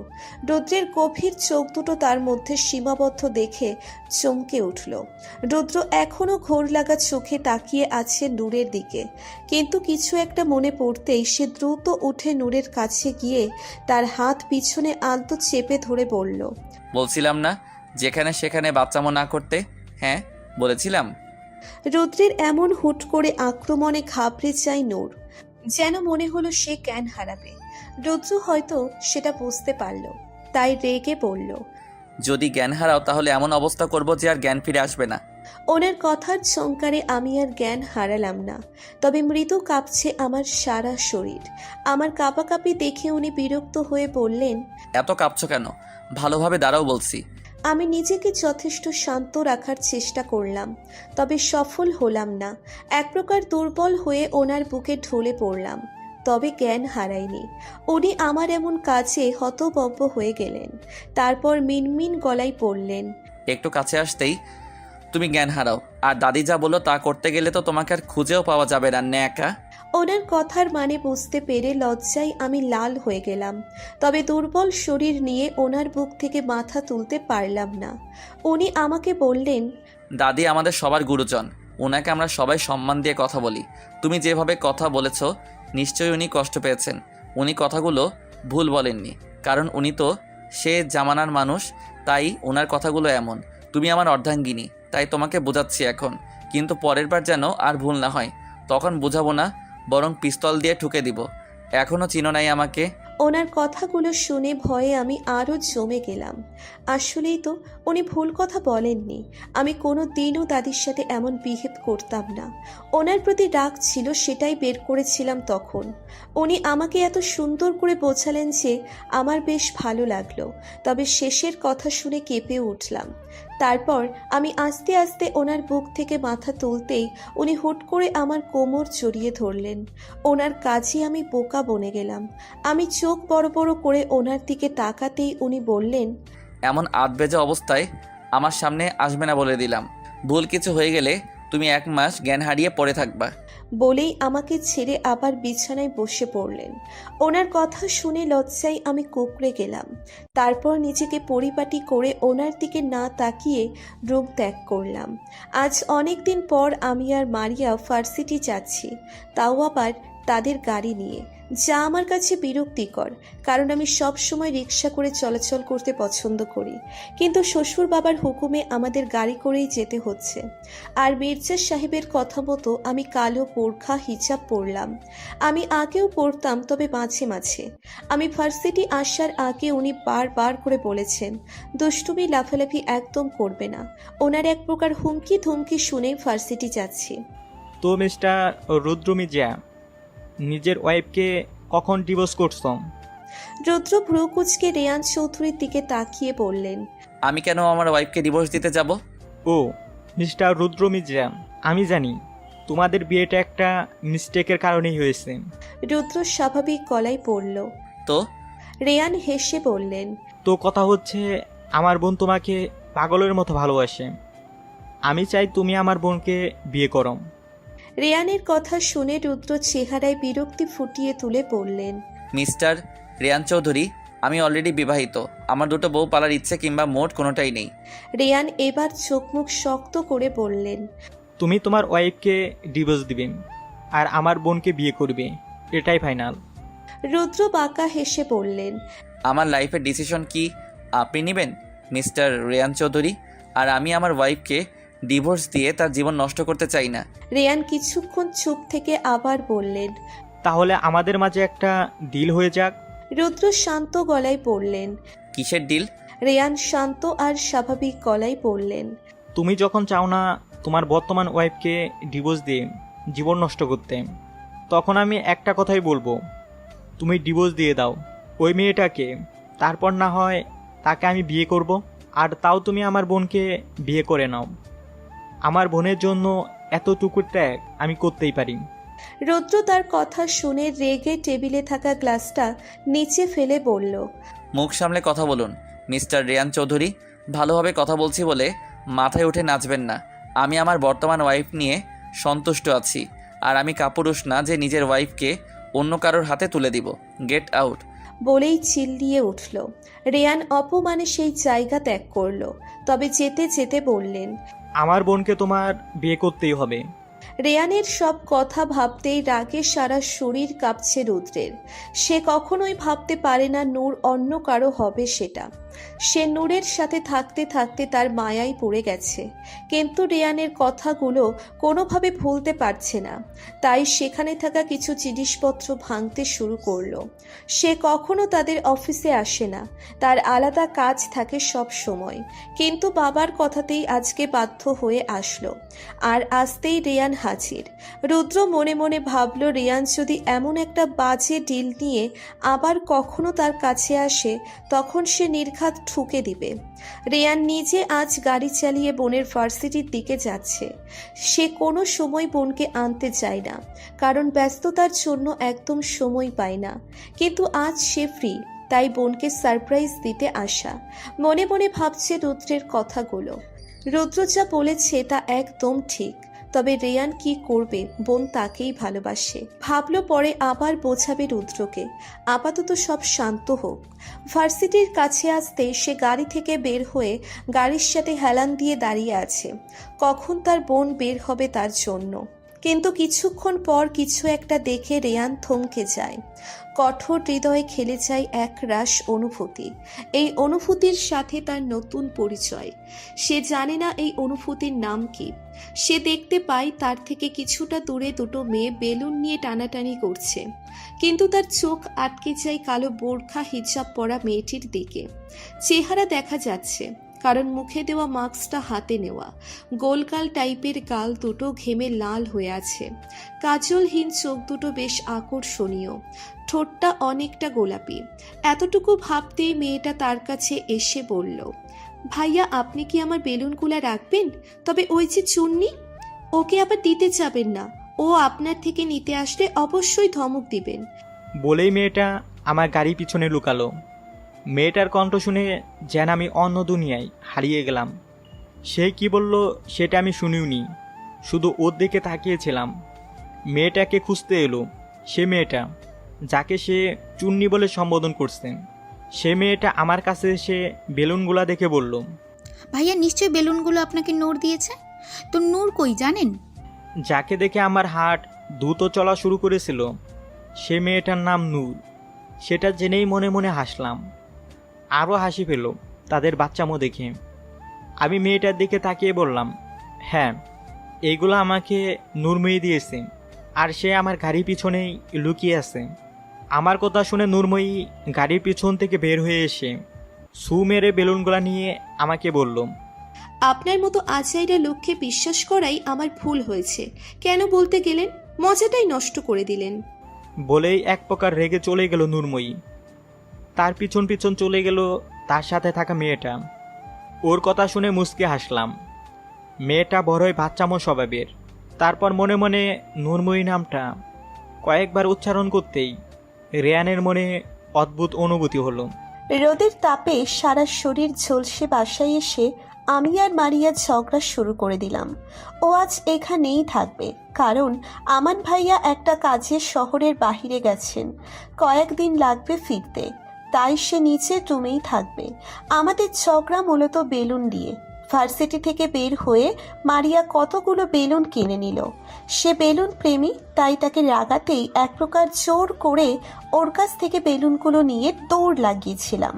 কিন্তু এক আচাইটা ছেলেকে বিশ্বাস করে সব শেষ, ধরা খেয়ে গেলাম। সেখান থেকে আমরা ঝগড়া করতে করতে বাসায় ফিরেছি, আর এখনও করছি।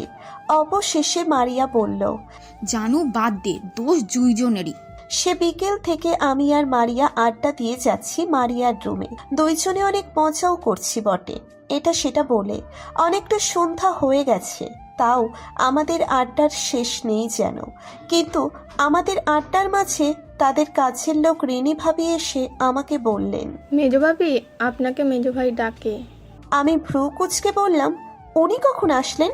রিনি ভাবি বললেন, কিছুক্ষণ আমি মাত্র চা দিয়ে আসলাম। সেটা বলে উনি রুম ত্যাগ করলেন। আমি মারিয়ার দিকে বিরক্তি নিয়ে বললাম, এখন আসি কেমন? আর শোনো, কিছুক্ষণ পর আবার এসে একসাথে পড়বো। আমার কথা এখনো শেষ হয়নি। তোর জম ভাই কেন ডাকে দেখে আসি। মারিয়া হেসে আমাকে টিস করে বলল, যাও মেরি ভাবি যাও। বলেই খিলখিল করে হেসে উঠল। আমি ওর দিকে ডাকি চোখে তাকিয়ে ওনার রুমের দিকে হাঁটা দিলাম।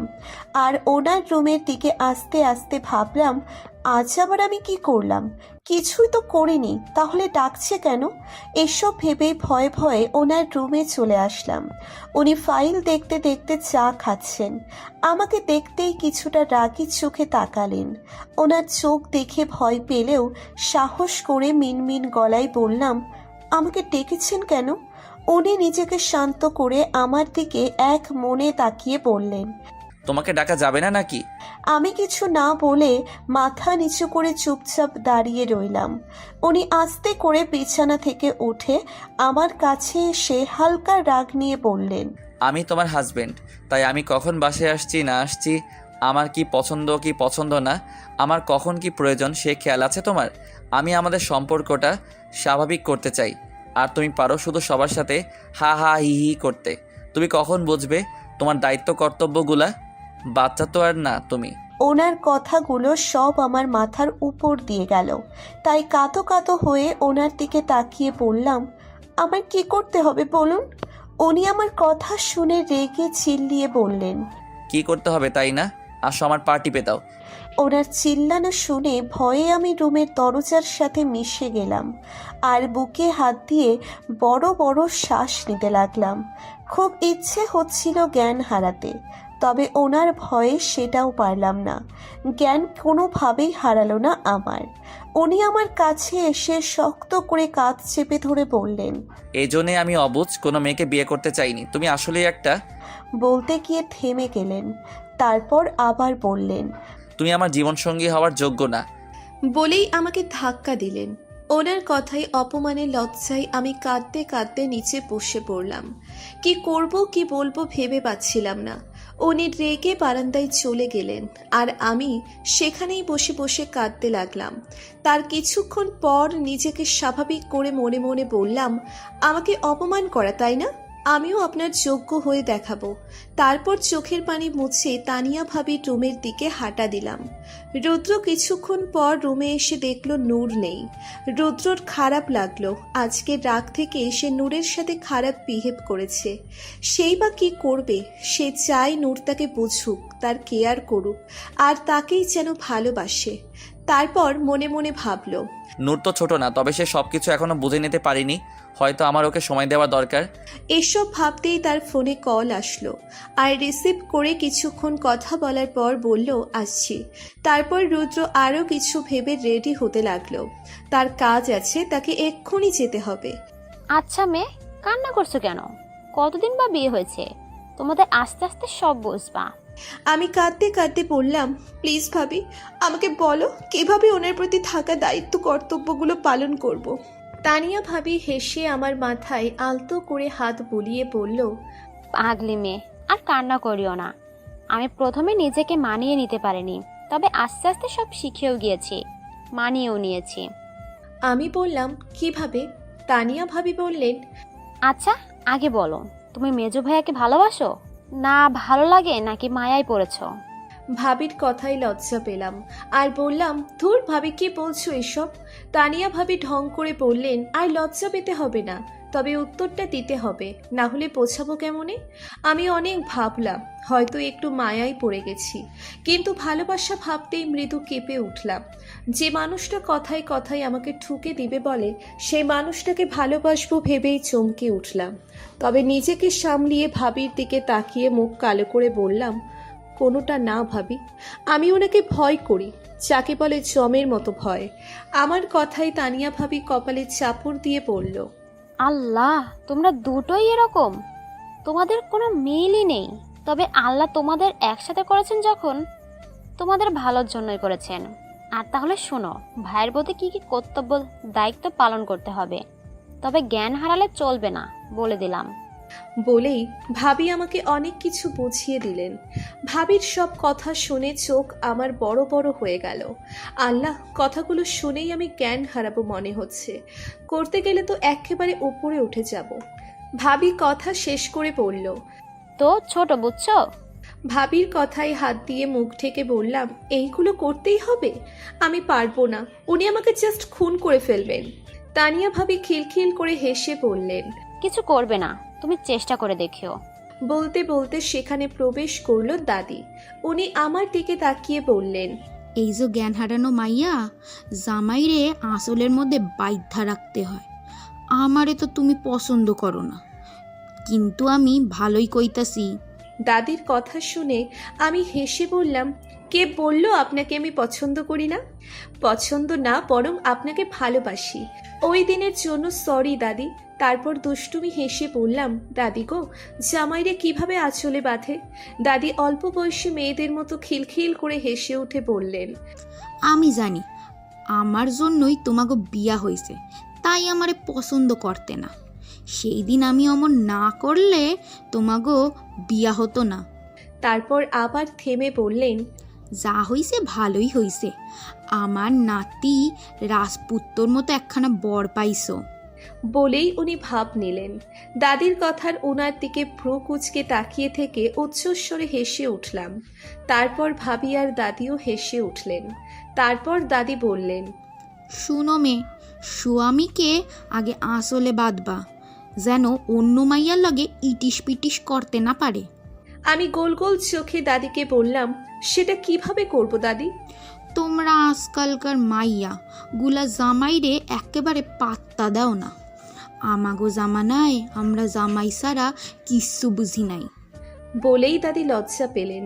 তানিয়া ভাবি বললেন, তাহলে দাদি, আপনিও দাদার জন্য পাগল ছিলেন? যা কি যে বলো। তারপর আমার দিকে তাকিয়ে বললেন, আমার মেজো নাতিরে আসলে বাধ্যে অনেক কষ্ট হবে মেয়ে। আমি ঠোঁট উল্টে মন খারাপ করে বললাম, তো এখন উপায়? শুনো আমার কথা, জামাই ঘরে আসলে পিছন পিছন ঘুরবা, কি খাবে কি লাগবে কি চাই সব দিবা। জামাই ঘরে থাকলে বেশি বেশি সাজবা, জামাইয়ের সামনে বেশি বেশি শাড়ি পরবা, তারপর জামাইয়ের সামনেই কাপড় বদলাইবা। তারপর দাদি আরও জ্ঞান দিয়ে আমায় বললেন, মাথায় ঢুকেছে? দাদির কথা শুনে লজ্জায় আমি বসা থেকে উঠে দাঁড়ালাম। তানিয়া ভাবির অলরেডি কাশি শুরু হয়ে গেছে। লজ্জায় কান আমার গরম হয়ে গেল। দাদি যা বলল, এসব করতে গেলে দেখা যাবে প্রাণ আমার পাখি হয়ে উড়ে যাবে। ছি ছি। এত লজ্জার কিছু নাই, এইগুলো না করলে স্বামী সোয়াগ কেমনে হইবে মেয়ে? আমি দাদির কথা শুনে কানে 2 হাত দিয়ে বললাম, এসব আমার পক্ষে করা সম্ভব না। তানিয়া ভাবে মুখে হাত দিয়ে হেসে বলল, এসব আমাকেও দাদি শিখিয়ে দিয়েছিল, আর দাদির কথা মতো করেই আমি কিন্তু তোমার বড় ভাইয়াকে এখনো আঁচলে বেঁধে রেখেছি। আমি নার্ভাস হয়ে গেলাম তাদের সব কথা শুনে। ভাবতেই আমি জ্ঞান হারাচ্ছি, আর করতে গেলে তো কথাই নেই। তারপর আমরা 3 জনে অনেকক্ষণ আড্ডা দিয়ে চলে আসলাম যে যার রুমে। আসার সময় দাদি আমাকে আরও পরামর্শ দিলেন কি কি করতে হবে। আমিও বাধ্য মেয়ের মতো হুম হুম করলাম। ছাড়া আপনি যে মেয়েটা খোঁজ নিতে বলেছেন তার সব ইনফরমেশন আমি নিয়ে এসেছি। মেয়েটার নাম নূর জামান, অনার্স 2য় বর্ষে পড়েন। বাবা লেয়ান জামান, একজন ডাক্তারের পাশাপাশি ব্যবসায়ী। মা রাহেলা খান, বাসায় শাড়ি তাঁতের জিনিস এসবের ব্যবসা করেন। ভাই লিয়ান জামান এবার ক্লাস 9-এ পড়ছেন। তবে স্যার, একটা কথা হলো মেয়েটা বিবাহিত, আর তার হাজবেন্ড আর কেউ নয়, বয়ং রুদ্র মিজিয়া। সাহেলের কথা শুনে রেয়ান চৌধুরী রেগে বসা থেকে উঠে দাঁড়ালেন। তারপর দাঁতে দাঁত চেপে বললেন, এটা হতে পারে না। তুমি ঠিকভাবে খোঁজ নিয়েছ? জি স্যার, আমি ঠিকভাবেই খোঁজ খবর নিয়েছি। রেয়ান তাকে হাতের ইশারায় যেতে বলল। সে চলে যেতেই রেয়ান চেয়ারে বসে পড়ল। রাগে রেয়ানের ফর্সা চেহারা লাল হয়ে গেল। তার এখন ইচ্ছে করছে রুদ্রকে জাস্ট শেষ করে দিতে। তারপর নিজেকে শান্ত করে মনে মনে ভাবল, মিস্টার রুদ্র মির্জা, আমাদের আবার দেখা হবে। রাতে ডিনার করে রুদ্র ঘরে আসলো। এসেই নিজের কাজে লেগে গেল। কিন্তু কিছু সময় পর রুমে প্রবেশ করলো নূর। রুদ্র নূরের দিকে একটু তাকিয়ে আবার কাজে মন দিল। নূর রুমে এসে বিছানায় একপাশে বসে ভাবতে লাগলো কি করবে। দাদি যা বলেছে তা করতে গেলে তো ওকে মির্জা সাহেব ঠুকে দিবেন। তাও মনে মনে সাহস নিয়ে আলমারি থেকে ঘুমানোর জন্য কাপড় বের করে ফ্রেশ হতে চলে গেলেন। ফ্রেশ হয়ে এসে সোজা ওনার পাশে শুয়ে পড়লাম। তার কিছুক্ষণ পর উনিও আমার থেকে দূরত্ব বজায় রেখে শুয়ে পড়লেন। আমি মনে মনে দাদির কথাগুলো মনে করে ওনার বালিশের কাছে গিয়ে মাথা রাখলাম। এই কাজটা করতে গিয়ে আমি কেঁপে উঠলাম। আমি ওনার কাছে যাওয়ায় উনি প্রথমে চমকে গিয়েছিলেন, তবে নিজেকে সামলিয়ে রেগে বললেন, এখানে কেন আসছো? নিজের বালিশে যাও। ওনার কথা শুনে ভয়ে আমি জমে গেলাম, তবে সরে আসলাম না। উনি আবার হালকা চিল্লিয়ে বললেন, কি সমস্যা? কথা কানে যাচ্ছে না? নিজের বালিশে যাও। আমি ভয়ে চোখ বন্ধ করে আছি। মৃদু কাঁপছে শরীর। উনি এবার বললেন, শেষবারের মতো বলছি, নিজের জায়গায় যাও। কিন্তু আমি তখনও ওনার বালিশে শুয়ে আছি। আমাদের মাঝে তেমন একটা দূরত্ব নেই। আমি ভয় পেলেও শক্ত হয়ে ওনার বালিশে শুয়ে থাকলাম। এবার উনি বললেন, যাবে না তো? ঠিক আছে। বলেই উনি আমাকে এক হাত দিয়ে কোমর শক্ত করে জড়িয়ে ধরে পায়ের উপর পা তুলে দিয়ে ওনার বাহু ডোরে আবদ্ধ করে ফেললেন। তারপর ফিসফিস করে বললেন, এসব নিশ্চয়ই তোমার দাদি শাশুড়ি শিখিয়েছেন। তো শুনো, ওনার কথাই বেশি নাচানাচি করতে যেও না, না হলে পরে দেখা যাবে নাতির ঘরে পুতিন নিয়ে টানাটানি করবে। বলেই শব্দ করে হেসে উঠলেন। ওনার এভাবে জড়িয়ে ধরায় আমার সারা শরীর অবশ হয়ে গেল মনে হচ্ছিল আমি জ্ঞান হারাবো, চোখ নিভু নিভু হয়ে আসছিল। কিন্তু ওনার লাগাম ছাড়া কথা শুনে লজ্জায় আমি কাঁপছিলাম। তবে ওনার হাসির ঝংকারে আর চোখ খুলে ওনার দিকে তাকানোর সাহস পেলাম না। উনি হাসি বন্ধ করে বললেন, জ্ঞান হারিয়েছ নাকি? আমি কিছু না বলে ওনার বুকের সাথে মিশে রইলাম। তারপর উনি দুষ্টুমি কণ্ঠে বললেন, তো মিসেস রোগী, আপনার ভয় লাগছে না? ওনার কথা বলার স্টাইল আমি আরও লজ্জায় কুঁকড়ে গেলাম। আমার এমন অবস্থা দেখে উনি আমাকে আরও শক্ত করে জড়িয়ে ধরে স্বাভাবিক কণ্ঠে বলল, বিয়েটা যেভাবেই হোক হয়েছে তো? তোমার পরিবার তোমার সাথে সব সম্পর্ক শেষ করে দিয়েছে, তাই তোমার সব দায়িত্ব আমার। আমি একটা সুন্দর গোছানো স্বাভাবিক একটা সংসার করতে চাই। আমার সব মনের কথা আমি তোমাকে শেয়ার করতে চাই, তবে তার আগে সেটার যোগ্য তোমাকে হতে হবে। বারবার জ্ঞান হারানোটা আমার বিরক্ত লাগে। এটা যেভাবেই হোক তোমার কন্ট্রোল করতে হবে। আমার না বলা সব কথা তোমার বুঝে নিতে হবে। তুমি যেমন আমার দায়িত্ব, আমিও কিন্তু তোমার দায়িত্ব। আর হ্যাঁ, এখন মন থেকে সংসারটা সামলাবে। আমি কখনো তোমাকে ডিভোর্স দিব না। তুমি যেমনই হও না কেন, আমি মানিয়ে নেওয়ার চেষ্টা করব, কারণ তুমি আমার ওয়াইফ। ওনার সব কথাগুলো আমি মন দিয়ে শুনলাম। এখন আর ওনার প্রতি ভয় কাজ করছে না। আমি শব্দ করে কেঁদে উঠলাম। আমি সব সময় চেয়েছিলাম যে আমার লাইফ পার্টনার হবে সে যেন আমার সব দুর্বলতা বুঝবে, আমার ভুলগুলো ধরিয়ে দিবে, আমাকে ভালোটা বোঝাবে। আমি মনে মনে ঠিক করলাম এখন থেকে আর হেলাফেলা করব না কোনো কাজে, মন দিয়ে সব সামলাবো। আমায় কাঁদতে দেখে উনি বললেন, ভালো কথা বললেও কান্না করতে হয় নাকি? আচ্ছা ঘুমাও, আর কান্না করবে না। আমি কাঁদতে কাঁদতে একসময় ওনার বুকেই ঘুমিয়ে গেলাম। সকাল সকাল ডাইনিং রুমে ব্রেকফাস্ট করতে বসেছে রেয়ান চৌধুরী আর ফারিয়া চৌধুরী। তারা চুপচাপ খেয়ে যাচ্ছিল। তখন রেয়ান বলল, বোন আমার এখনো মন খারাপ? ফারিয়া ভাইয়ার দিকে অসহায় দৃষ্টিতে তাকালো, তবে কিছু বলল না। আমি কথা বলেছিলাম রুদ্রর সাথে, সে বলেছে তার বর্তমান ওয়াইফকে ডিভোর্স দিবে না। কথাটা শুনে ফারিয়ার চোখ মুখ শক্ত হয়ে গেল। তারপর রেগে বলল, ভাইয়া, আমি কিচ্ছু শুনতে চাই না। আমার রুদ্রকে চাই মানে চাই, ব্যাস। রেয়ান শান্ত দৃষ্টিতে বোনের দিকে তাকিয়ে বলল, আর আমার নূরময়ীকে। রেয়ানের কথা ভ্রু কুঁচকে এলো ফারিয়ার, তাই বলল, মানে?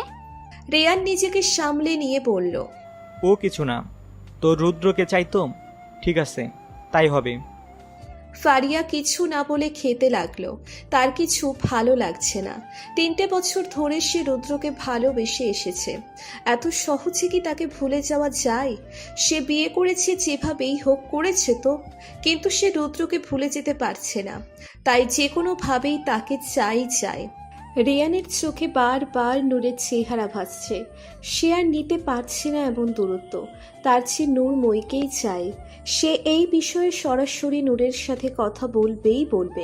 তাদের বিয়েটা যখন একটা ভুল বোঝাবুঝির কারণে হয়েছে, নিশ্চয়ই সেই বিয়েটা থেকে বের হয়ে আসতে চায়। এসব ভেবেই রেয়ান মনে মনে হাসল। নূরের মা, তুমি কি আর খোঁজখবর নিবে না মেয়েটার? আর কতদিন এভাবে চলতে থাকবে? ছোট থেকে তো লালন পালন করেছ।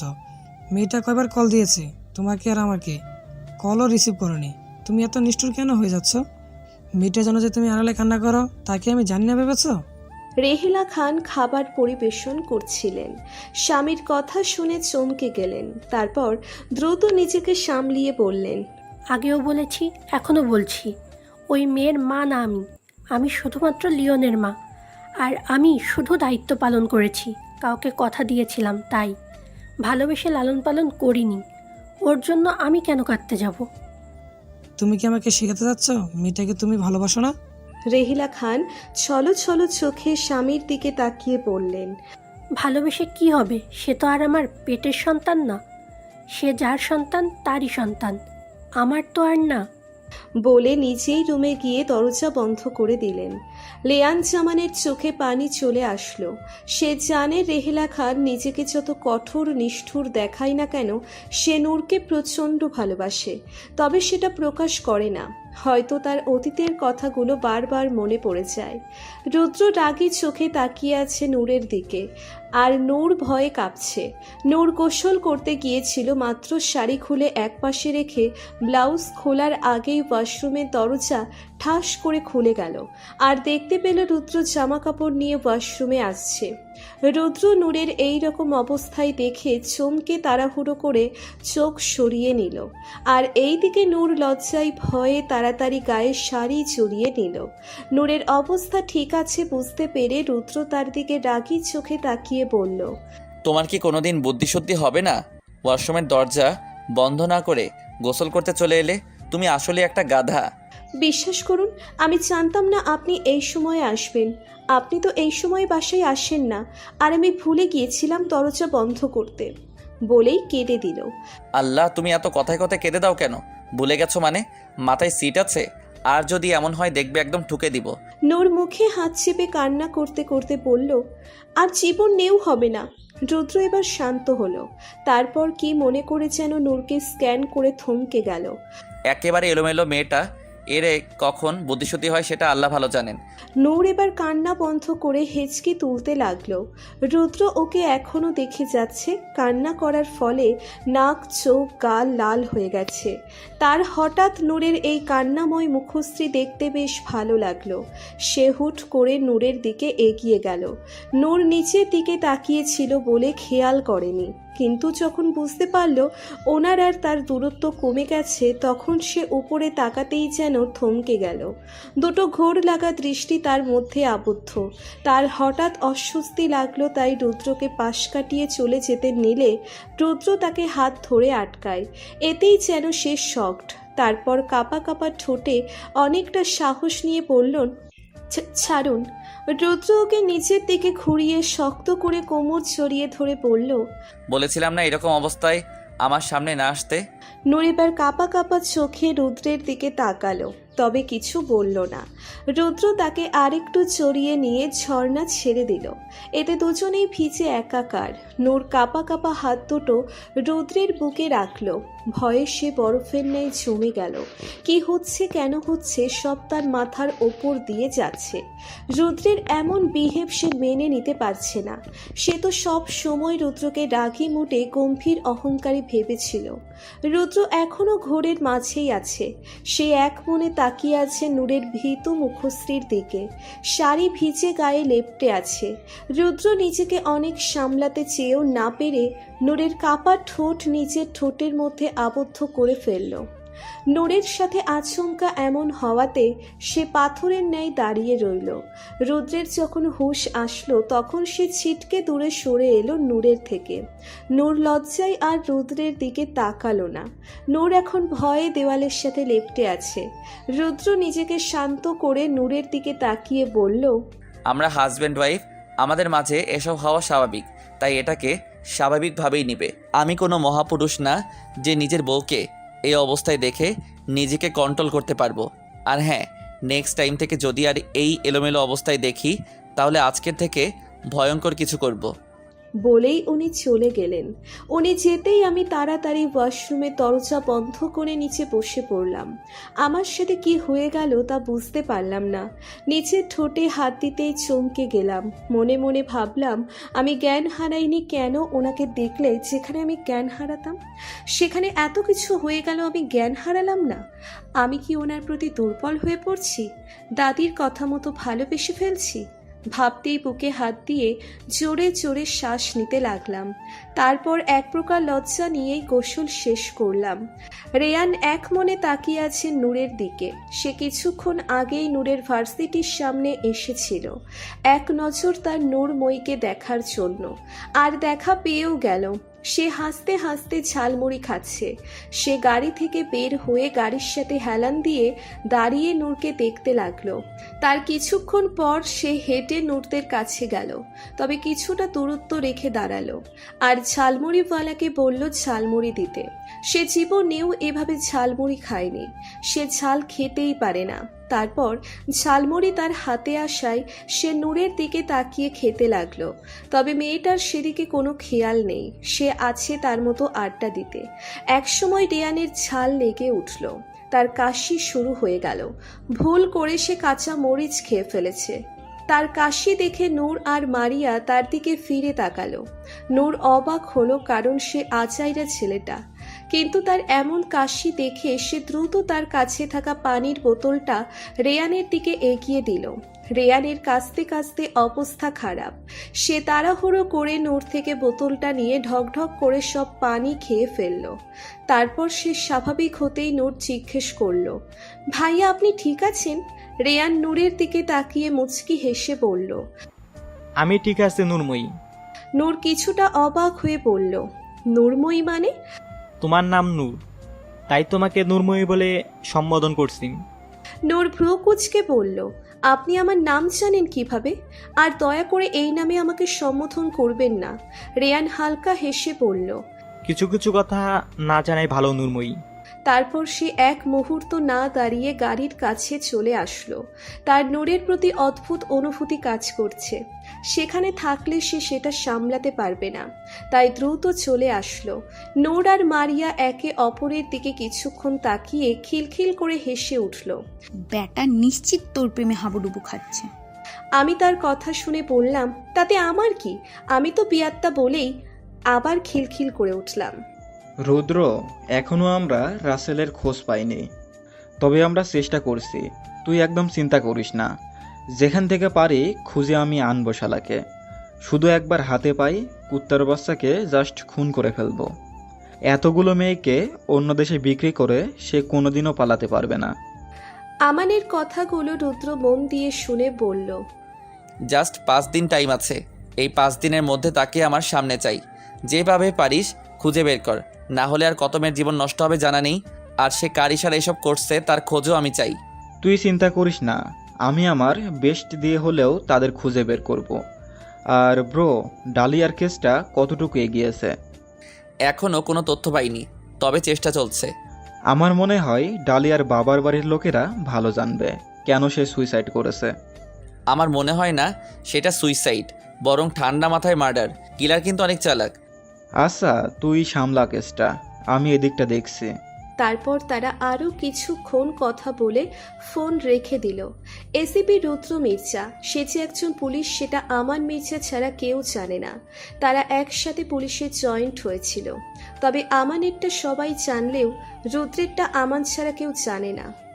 সে আড়ালে থেকে সব কাজ করতে পছন্দ করে, কিন্তু বাড়িতে সবাইকে বলেছে তার আলাদা ব্যবসা আছে, আর পরিবারের সবাই তাকে ভীষণ বিশ্বাস করে, তাই কেউ কখনো জানতে চায়নি কি ব্যবসা করে। সে আড়ালে কেস সমাধান করে, প্লাস আমানকে সাহায্য করে। রুদ্র বিচক্ষণ, স্মার্ট, খুব তাড়াতাড়ি কেস সমাধান করে ফেলবে। শাশুড়ি আম্মুর সাথে সন্ধ্যার পর একটু কাজ করছিলাম। তানিয়া ভাবি আফরানকে খাওয়াচ্ছে, আর মারিয়া ফোনে আমান ভাইয়ার সাথে কথা বলছে, আর দাদি টিভি দেখছে। শ্বশুর বাবারা সবাই বাহিরে, আর আমি, শাশুড়ি মা, রেনি ভাবি রান্নাঘরে ডিনার রেডি করছি। কিছুক্ষণ পর কলিং বেল দেওয়ার শব্দ হলে রেনি ভাবি গেল দরজা খুলতে। তারপর উনি আবার রান্নাঘরে এসে বললেন, মেজো ভাই এসেছে? এখন ওনার সাথে অনেকটা সহজ হয়ে গেছি আমি। আগের মতো ভয় পাই না, তবে অল্প ভয় পাই। ওনার প্রতি একটু হলেও আমার সারা জীবন ভয় থাকবেই থাকবে। আমি শাশুড়ি মায়ের থেকে পারমিশন নিয়ে ওনার রুমের দিকে হাঁটা দিলাম। রুমে ঢুকতেই দেখলাম উনি ঘেমে একাকার হয়ে আছেন, ফ্রেশ না হয়ে কি যেন খুঁজছেন। ওনার কাছে গিয়ে শান্ত গলায় বললাম, কিছু খুঁজছেন আপনি? উনি আমার দিকে বিরক্তি নিয়ে তাকিয়ে বলল, যাও তো এখান থেকে, মাথা খেতে আসবে না। ওনার কথা শুনে হঠাৎ আমি কষ্ট পেলাম। আগে তো কত কথা বলতেন, কই কখনো তো কষ্ট লাগেনি, আজ কেন লাগছে? মনে মনে কান্না পেল, তবে চেহারাই স্বাভাবিক করে রাখলাম। তাও আবার বেহায়ার মতো জিজ্ঞেস করলাম, বলুন না কি খুঁজছেন? উনি এবার রাগী চোখে আমার দিকে তাকালেন, তবে নিজেকে শান্ত করে বললেন, আমি আমার লাল ফাইলটা পাচ্ছি না, সেটাই খুঁজতেছি। ওনার কথা শুনে কিছু একটা ভেবে আমি আলমারি খুলে একদম শেষের একটা তাক থেকে ওনার সেই লাল ফাইলটা ওনার হাতে দিলাম আর বললাম, নিন, এটা খুঁজছিলেন নিশ্চয়ই। আমি আলমারিতে রেখেছিলাম, আপনি তো ড্রয়ারের উপরে রেখেছিলেন, তাই আমি যত্ন করে আলমারিতে রেখে দিয়েছিলাম। আমার কথা শেষ হতেই উনি ভয়ঙ্কর একটা ধমক দিয়ে উঠলেন। ওনার ধমক শুনে চমকে আমি আলমারির সাথে মিশে গেলাম। উনি এবার রেগে চিল্লিয়ে বললেন, তোমার সাহস কিভাবে হলো আমার জিনিসে হাত দেওয়ার? আর তোমাকে আমি বলেছিলাম আমার ফাইল গুছিয়ে রাখার জন্য। বলো, বলেছিলাম? তারপর আমার কাছে এসে মুখ চেপে ধরে বললেন, নেক্সট টাইম যদি আমার কোনো ফাইলে হাত দাও সে হাত আমি ভেঙে দিব। বলেই আমাকে ছেড়ে হন হন করে রুম থেকে বের হয়ে গেলেন। ওনার কথাগুলো শুনে আমি পাথর হয়ে দাঁড়িয়ে রইলাম। আমি ইচ্ছে করে ওনার জিনিসে হাত দিই নাই। উনি এলোমেলো পছন্দ করেন না, তাই আমি গুছিয়ে রেখেছিলাম। ওনার কথাই অপমানে সারা শরীর আমার মৃদু কাঁপছে। আমি ভীতু, তবে আমার আত্মসম্মান প্রবল। ওনার কথা শুনে ভয় নয়, বরং রাগ হলো। উনি নিজেই তো আমাকে ওনার ওয়াইফ হিসেবে মেনে নিয়েছেন। রাগে দুঃখে সিদ্ধান্ত নিলাম, যতক্ষণ না উনি ক্ষমা চাইবেন ততক্ষণ পর্যন্ত ওনার চেহারাও দেখব না। বলেই মারিয়ার রুমের দিকে চলে গেলাম। আপনার মাইয়া কিন্তু এখন বড় হইয়া গেছে, একেবারে টমেটোর মতো দেখতে। আমার কিন্তু হেব্বি পছন্দ হয়েছে, তাই আপনার মায়ারে আমি বিয়া করতে চাই। কথাটা বলতেই রাসেলের গালে সজোরে একটা চড় পড়ল। তারপর সেই মহিলাটি বললেন, তোদের মতো কুকুরের ছানারা যাতে আমার মেয়ের দিকে কুনজর দিতে না পারে, তার জন্যই আমি তাকে আমার বুক হারা করেছিলাম। আর সে তুই আমার মেয়ের দিকে নজর দিস, আমার সাথে কাজ করিস ঠিক আছে, কিন্তু শোন, আমার মেয়ের যদি কোনো ক্ষতি করতে চাস তাহলে এমন অবস্থা করব না, বিয়েও করতে পারবি না। রাসেল ভয় পেল। সে জানে এই মহিলা কত ভয়ঙ্কর, তাই ভয়ে ভয়ে বলল, শাইলা ম্যাডাম, আমারে মাফ করবেন। আমি তো আপনার জন্যই গেছিলাম আপনার মায়েরে দেখতে। সে বহুত ভালো আছে, এর বিয়া হইয়া গেছে এক ভালা পোলার লগে। শাইলা তাকে আর কিছু বলতে না দিয়ে বললেন, যা তুই, ওর খবর আমি অনেক আগেই পেয়েছি। আর শোন, ওই এসপি আমান মির্জা কিন্তু তোর পেছনে লাগছে, সাবধানে থাকিস। রাসেল মাথা দুলিয়ে চলে গেল। শায়লার চোখ ছলছল করে উঠল। তার জীবন সুন্দর হতে পারত, তবে একজনের জন্য তার জীবনটা তছনছ হয়ে গেছে। সে মেয়ে হারা হয়েছে। সে আর কিছু ভাবতে পারে না, নিজের কাজের জন্য বের হয়ে পড়ল। রাতে বাসায় এসে নিচের রুমে নূরকে দেখতে না পেয়ে কিছুটা অবাক হয় রুদ্র। তবে সন্ধ্যার সব ঘটনা মনে পড়তেই সে কপালে চাপড় লাগালো। রাসেল আর ডালিয়ার কেসটা নিয়ে সে অনেকটা টেনশনে ছিল, আর রাসেলকে খুঁজে না পাওয়ায় বেশ রেগেছিল। আর সে সব রাগ ছেড়েছে নূরের ওপর। আর তখন লাল ফাইলটাও পাচ্ছিল না, যেটাতে ডালিয়ার কেস সম্পর্কে সব তথ্য ছিল। রুদ্র বিরক্তি নিয়ে ফ্রেশ হতে চলে গেল। ফ্রেশ হয়ে এসে সে মারিয়ার রুমের দিকে হেঁটে চলল। তার একমাত্র মিসেস সেখানে ছাড়া আর কোথাও থাকবে না। সে রাতে বাহিরে থেকে খেয়ে এসেছে। মারিয়ার রুমের কাছে গিয়ে দেখল লাইট জ্বলছে, প্লাস দরজা খোলা। রুদ্র মনে মনে ভাবল মারিয়া হয়তো পড়ছে, কারণ তার রাত জেগে পড়ার অভ্যেস আছে। সে দরজায় নক করে বলল, মারু, আসতে পারি? মারিয়া পড়ছিল। তার পাশে নূর মোবাইলে ক্রিম আপার ভিডিও দেখে মন ভালো করছিল, কিন্তু রুদ্রের আওয়াজ পেয়ে দুইজনেই চমকে দরজার দিকে তাকালো। আসো ভাইয়া। রুদ্র মারিয়ার রুমে ঢুকে দেখলো মারিয়া পড়ছে আর নূর মোবাইল চালাচ্ছে। সে মারিয়ার দিকে তাকিয়ে বলল, মারু, ঘুমাসনি কেন? ঘুম আসছিল না, তাই এমন বই পড়ছিলাম। রুদ্র মারিয়ার দিকে তাকিয়ে শুধু ও বলল, তারপর নূরের দিকে তাকিয়ে বলল, নূর, রুমে আসো। রুদ্র রুমে আসো বললেও নূরের রাগে সারা শরীর কাঁপছে। সে মোটেও এখন ওনার চেহারা দেখতে চায় না, না কথা বলতে। তাই কিছু না বলে মোবাইল দেখায় মনোযোগ দিল। নূরের এমন কাছে ভয় পেয়ে গেল মারিয়া, কারণ সে জানে তার ভাই কেমন। তাই সে নূরের দিকে তাকিয়ে বলল, নূর, রুমে যা তুই। নূর এবার হালকা রেগে চিল্লিয়ে বলল, আমি এখানেই থাকবো, কারোর সাথে কোথাও যাব না। নূরের কথা শুনে রুদ্র চোখ মুখ শক্ত করে বলল, আমি বেশি কথা বলা একদম পছন্দ করি না। রুমে আসতে বলছি, আসো। নাকি এত রাতে ড্রামা করতে চাও? নূর এবার মারিয়ার দিকে তাকালো। মারিয়া তাকে ইশারা করে বোঝালো রুদ্রের সাথে যাওয়ার জন্য, না হলে এক্ষুনি কেলেঙ্কারি হয়ে যাবে। নূর জানে রুদ্র কেমন, তাই আর বেশি কথা না বাড়িয়ে উঠে ধূপধাপ পা ফেলে রুদ্রের রুমের দিকে হাঁটা দিল। রুদ্র তার যাওয়ার দিকে তাকিয়ে দীর্ঘশ্বাস ফেলল। তারপর মারিয়ার সাথে কিছুক্ষণ কথা বলে রুমের দিকে পা বাড়ালো। রুমে আসতেই নূর শাড়ি না পাল্টিয়ে সেই অবস্থায় বিছানায় শুয়ে চোখ বন্ধ করে রাখল। নূরের আজ অনেক অভিমান হয়েছে, সে কথা বলবে না রুদ্রের সাথে। রুদ্র রুমে এসে দরজা বন্ধ করে নূরের দিকে তাকালো। সে মনে মনে ভাবল হয়তো মেয়েটা অভিমান করেছে। কোথায় যেন পড়েছিল ভীতু মেয়েদের অভিমান অনেক প্রবল হয়, সহজে তা ভাঙে না। রুদ্র রুমের লাইট অফ করে দিয়ে নূরের পাশে শুয়ে পড়ল। রাত কত হয়েছে জানা নেই, আমি এখনো ঘুমাইনি। তবে কিছুক্ষণ পর উনি আমাকে এক হাতে জড়িয়ে ধরে বললেন, রাগ করেছো? ওনার এমন আদুরে গলায় রাগ করেছো বলতে আমি ফুপিয়ে উঠলাম।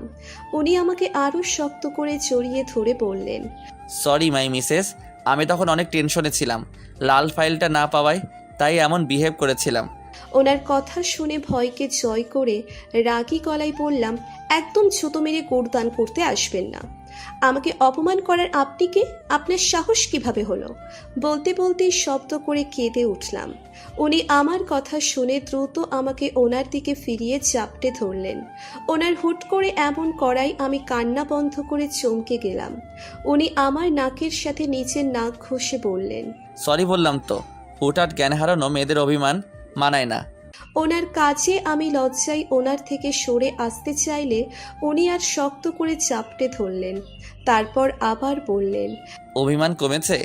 আমার অভিমান কমেনি, তবে কিছু না বলে চুপচাপ ওনার সাথে মিশে রইলাম।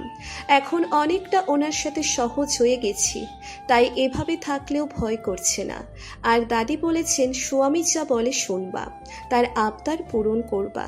সেদিন দাদির বলা কথাগুলোর মানে বুঝতে পেরে আমার লজ্জায় মাটির সাথে মিশে যেতে ইচ্ছে হয়েছিল।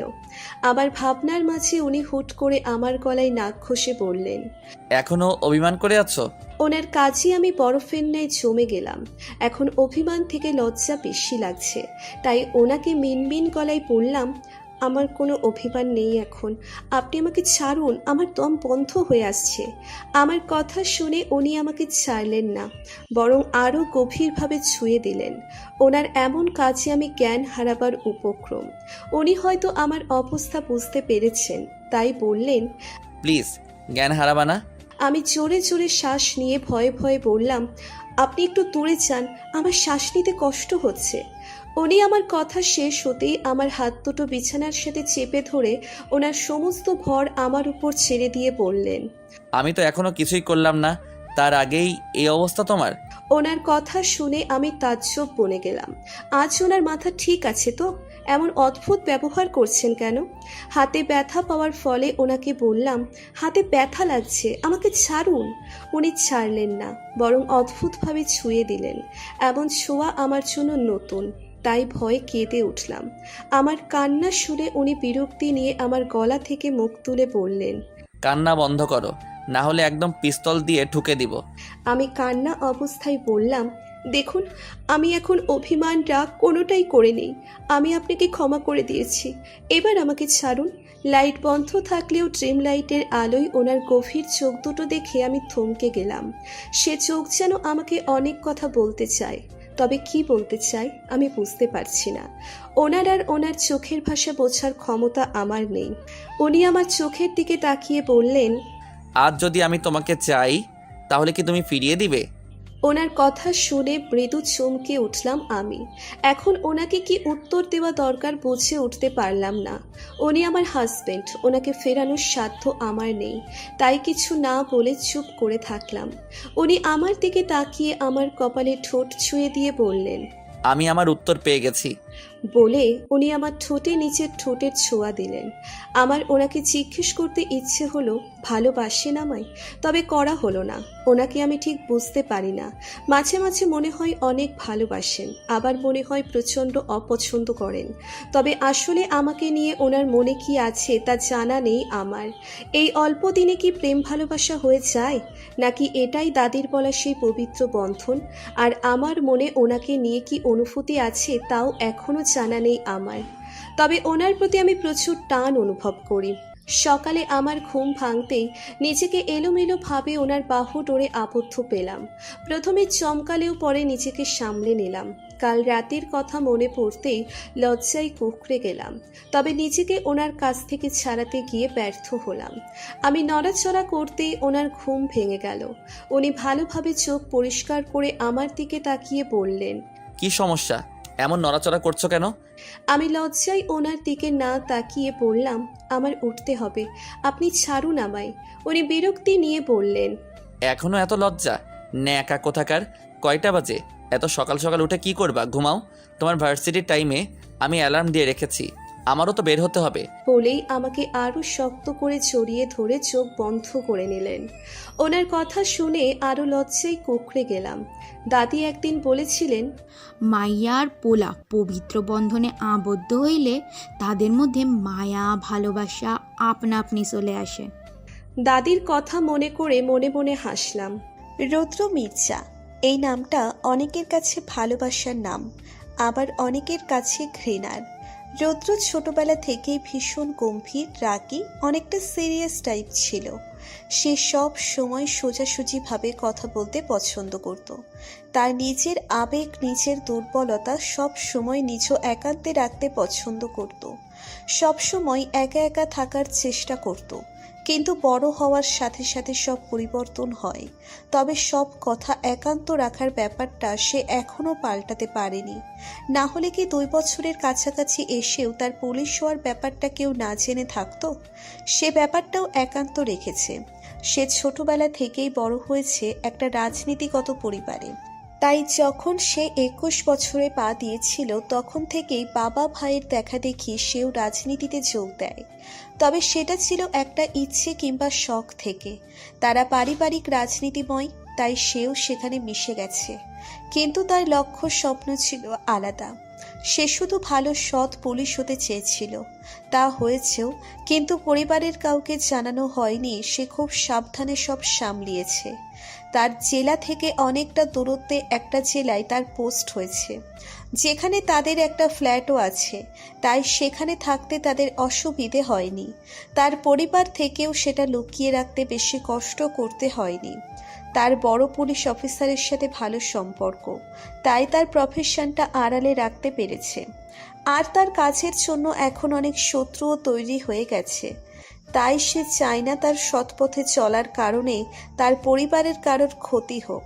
সে সব কিছু থেকে পরিবারকে দূরে রাখে। সে রিলেশনেও গিয়েছিল, কিন্তু তার ইগো কিংবা ব্যক্তিত্বের জন্য কোনো রিলেশন 1 মাসও টিকতে পারেনি। রুদ্রকে কন্ট্রোল করা সহজ না, কারণ সে রুদ্র মির্জা। কিন্তু এখন সে নূরকে ভালোবাসতে চায়, তাকে নিয়েই বাকি জীবন কাটাতে চায়। সে নূরকে এখনো সেভাবে ভালোবাসতে পারেনি, কিন্তু সে নূরের মায়ায় পড়ে গেছে, যাকে বলে গভীর মায়ায়। আর সে নূরের সাথেই স্বাভাবিকভাবে সংসার করতে চায়। রুদ্র একের পর এক কেস সমাধান করে যাচ্ছিল, কিন্তু এবারের কেস দুটো কোনোভাবে সমাধান করতে পারছে না। একে তো ডালিয়ার কেস, আর এক রাসেলের কেসটা। এই দুটো কেস যেন রুদ্রকে অতিষ্ঠ করে তুলছে। রুদ্র তার সেই ফ্ল্যাটে আছে যে ফ্ল্যাটটা তার বাবা তার 23তম জন্মদিনে গিফট করেছিল। সে তার বাবার বাসা থেকে প্রায় এখানেই চলে আসে।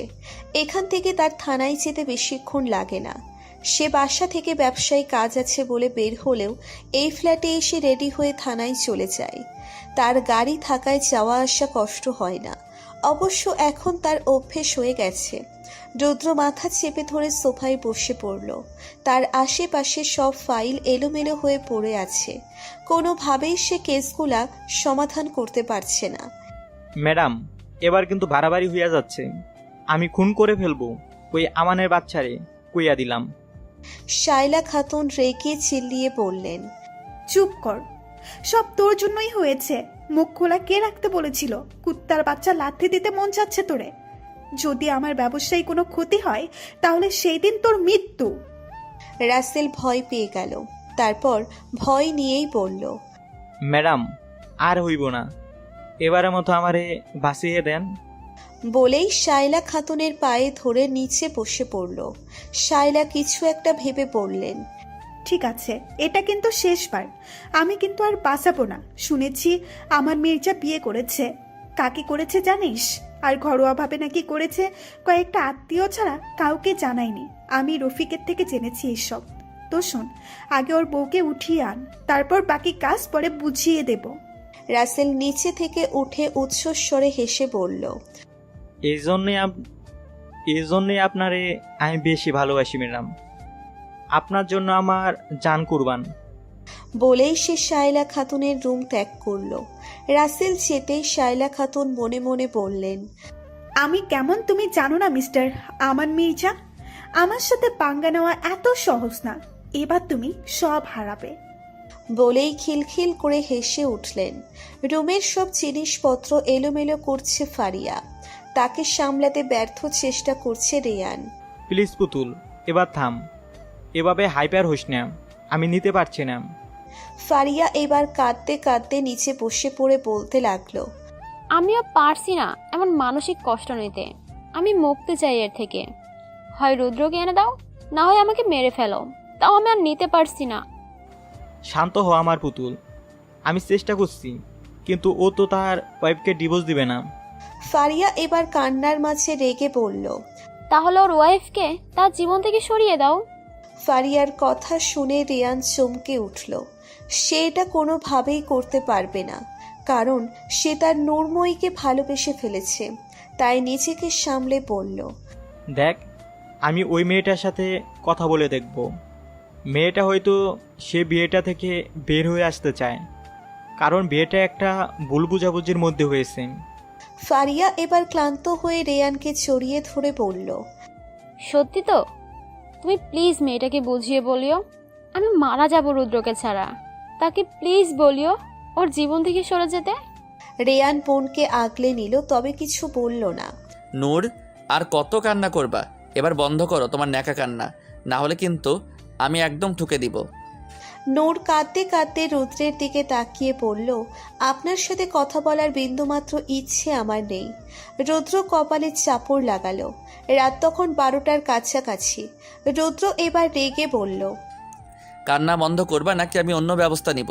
রুদ্রের কথায় নূর তার দিকে তাকিয়ে বলল, এতদিন কই ছিলেন? রুদ্র এবার বিছানায় শুয়ে নূরের এক হাত নিজের হাতের মধ্যে নিয়ে বলল, ও, এই জন্যই বুঝি আমার মিসেস কান্না করছে। তাহলে শুনো, কইছিলাম আমরা একটা ব্যবসার কাজে শহরে বাইরে যেতে হয়েছিল তাই। নূর এবার হেঁচকি তুলে বলল, কল রিসিভ করেননি কেন? রুদ্র এবার নূরকে আষ্টে পৃষ্ঠে জড়িয়ে ধরে বলল, সে অনেক লম্বা কাহিনী, পরে বলবো। আপাতত আমি প্রচুর ক্লান্ত, একটু ঘুম প্রয়োজন। বলেই সে চোখ বন্ধ করে নিল। নূর কোনোভাবে নিজের কান্না আটকাতে পারছে না। সে মনে মনে ভাবল সে ভয়ঙ্করভাবে ফেঁসে গেছে এক শক্ত কঠোর হৃদয় ছেলের মধ্যে। সে আস্তে আস্তে তাকে ভালোবেসে ফেলছে। রুদ্রের প্রতি তার মনে থাকা সব অনুভূতি গাঢ় থেকে গাঢ় হচ্ছে। তাই তো কয়দিন বাসায় না আসায় সে পাগল হয়ে যাচ্ছিল, যেন তার দম বন্ধ হয়ে আসবে। কিন্তু নূরের অভিমান হলো রুদ্রের তো প্রয়োজন ছিল তার রাগ ভাঙানো, কিন্তু সে তো তাকে কিছু না বলেই ঘুমিয়ে পড়ল। নূর যখন বুঝতে পারল রুদ্র গাঢ় ঘুমে আছে, তখন সে আস্তে আস্তে করে তার থেকে সরে এসে বিছানা থেকে নেমে বারান্দার দিকে হেঁটে গেল। এক মনে আকাশের দিকে তাকিয়ে আছে নূর, আর ভাবছে তার জীবনে কি থেকে কি হয়ে গেল। আজ বিয়ের 1 মাস চলে গেল, কিন্তু এই 1 মাসে না তার বাবা খোঁজ নিয়েছে না মা। সে এসব ভেবেই কেঁদে উঠল, যাকে বলে শব্দ ছাড়া কান্না। হুট করে তার জীবনে রুদ্র আসলো, যাকে দেখলে সে 100 হাত দূরে থাকতো। কালের পরিবর্তনে আজ তারা হাজব্যান্ড ওয়াইফ। তারা একটা স্বাভাবিক সংসারও করছে, কিন্তু সেখানে নেই কোনো ভালোবাসা, আছে শুধু আকর্ষণ। এছাড়া তো রুদ্র তাকে ভালোবাসে না। এসব ভেবেই নূর আরও কাঁদতে লাগলো। মনে মনে ভাবল রুদ্র কেন আমাকে ভালোবাসেন না? কেন উনি আমাকে অনুভব করেন না? কেন ওনার কথা আমার বারবার মনে পড়ে? কেন উনি না থাকলে নিজেকে পাগল পাগল লাগে? মেয়েরা আবেগী হয়, তাই তারা বেশিরভাগ খুব তাড়াতাড়ি নিজের স্বামীর প্রেমে পড়ে যায়। নূরও হয়তো রুদ্রের প্রেমে পড়ে গেছে, হয়তো তাকে ভালোবেসে ফেলেছে। কিন্তু রুদ্র, সে কি আমাকে ভালোবাসতে পেরেছে? কিন্তু উনি আমাকে ওনার বউ হিসেবেই স্বাভাবিক আচরণ করেন, ভালোবাসেন বলে কোনোদিন মনে হয়নি। মারিয়া ঠিকই বলেছে, রুদ্রের প্রেমে যে পড়েছে সে মরেছে, কারণ রুদ্রকে নিজের করে রাখা অনেক কঠিন। নূর বুঝতে পারল সেও মরতে যাচ্ছে, রুদ্রকে বোঝার সাধ্য তার নেই। এসব ভেবে সে আকাশের দিকে এক মনে তাকিয়ে থাকলো। গরমে ঘেমে একাকার হয়ে আছি, তবুও বাসায় যেতে পারছি না মারিয়ার জন্য। ভার্সিটি আসার পর থেকে একটা ক্লাসও করতে পারি নাই মেয়েটার জন্য। যখন থেকে আসছে তখন থেকেই কান্না করে যাচ্ছে। কতবার জিজ্ঞেস করেছি কেন কান্না করছে, কিন্তু মেয়ের কান্না বন্ধ হচ্ছে না। তাই এবার গালে একটা হালকা চড় দিয়ে বললাম, কি আর কতক্ষণ ন্যাকা কান্না করবি? এবার বন্ধ কর আর বল কি হয়েছে, না হলে কিন্তু লাথি দিয়ে জাপান পাঠিয়ে দিব। মারিয়া আমার দিকে ছলো ছলো চোখে তাকিয়ে আর ভাঙা গলায় বলল, আমান তো এখনও ফেরেনি, তাই আমি ওনাকে বলেছিলাম যেন উনি ফিরে আসে, কিন্তু উনি আমার কথায় উনি আমাকে ধমক দিয়ে ব্লক করে দিয়েছেন। বলেই আবার কাঁদতে লাগলো। ওর কথা শুনে মনে মনে রাগ হলো, এই জাতের ছেলেগুলো এমন কেন? ওই লোকে বলে না বেশি ভালোবাসা পেলে কদর বোঝে না, ঠিকই সেম অবস্থা হয়েছে তাদের। আমি বললাম, তো কি হয়েছে তাতে? তুই কেন কান্না করে মরে যাচ্ছিস? নিবি নাকি তুই? বেশি পাত্তা দিচ্ছিস তো তাই এমন করছে। খবরদার কান্না করবি না, আর একদম সে না আসা পর্যন্ত কথা বলবি না। সারা জীবন তো ভালোবেসে মরেছিস, এখন বিয়ের পরও শান্তি নেই। আমিও তোর ভাইয়ের প্রতি দুর্বল হয়ে পড়েছিলাম, কিন্তু এখন নিজেকে সামলে দিয়েছি। যে আমাকে বোঝে না তাকেও আমি বুঝি না। জ্ঞান হারানো মেয়ে হতে পারি, অবলা না। বলেই ভেঙচি কাটলাম। মারিয়া আমার দিকে গোল গোল চোখে তাকিয়ে বলল, তুই বলছিস আর কথা না বলার জন্য আমানের সাথে? আমি বললাম, হ্যাঁ। মারিয়া এবার হেঁচকি তুলে বলল, কিন্তু আমি যে ওনাকে ভীষণ ভালোবাসি, কিভাবে ইগনোর করব? মারিয়ার কথা শুনে রেগে ওর গালে কয়েকটা আস্তে করে চড় লাগিয়ে আমি বললাম, যদি না পারিস আমার সামনে কান্না করবি না, আমি এসব সহ্য করব না বলে দিলাম। মারিয়া আবার কান্নার সুর তুলে বলল, তুই যা বলিস তাই হবে, তোর বুদ্ধি সবসময় কাজে লাগে। আমি ওর কথা শুনে ওর গাল দুটো টেনে বললাম, এই তো ভালো মেয়ে। আর শোন, এদিকে আয়।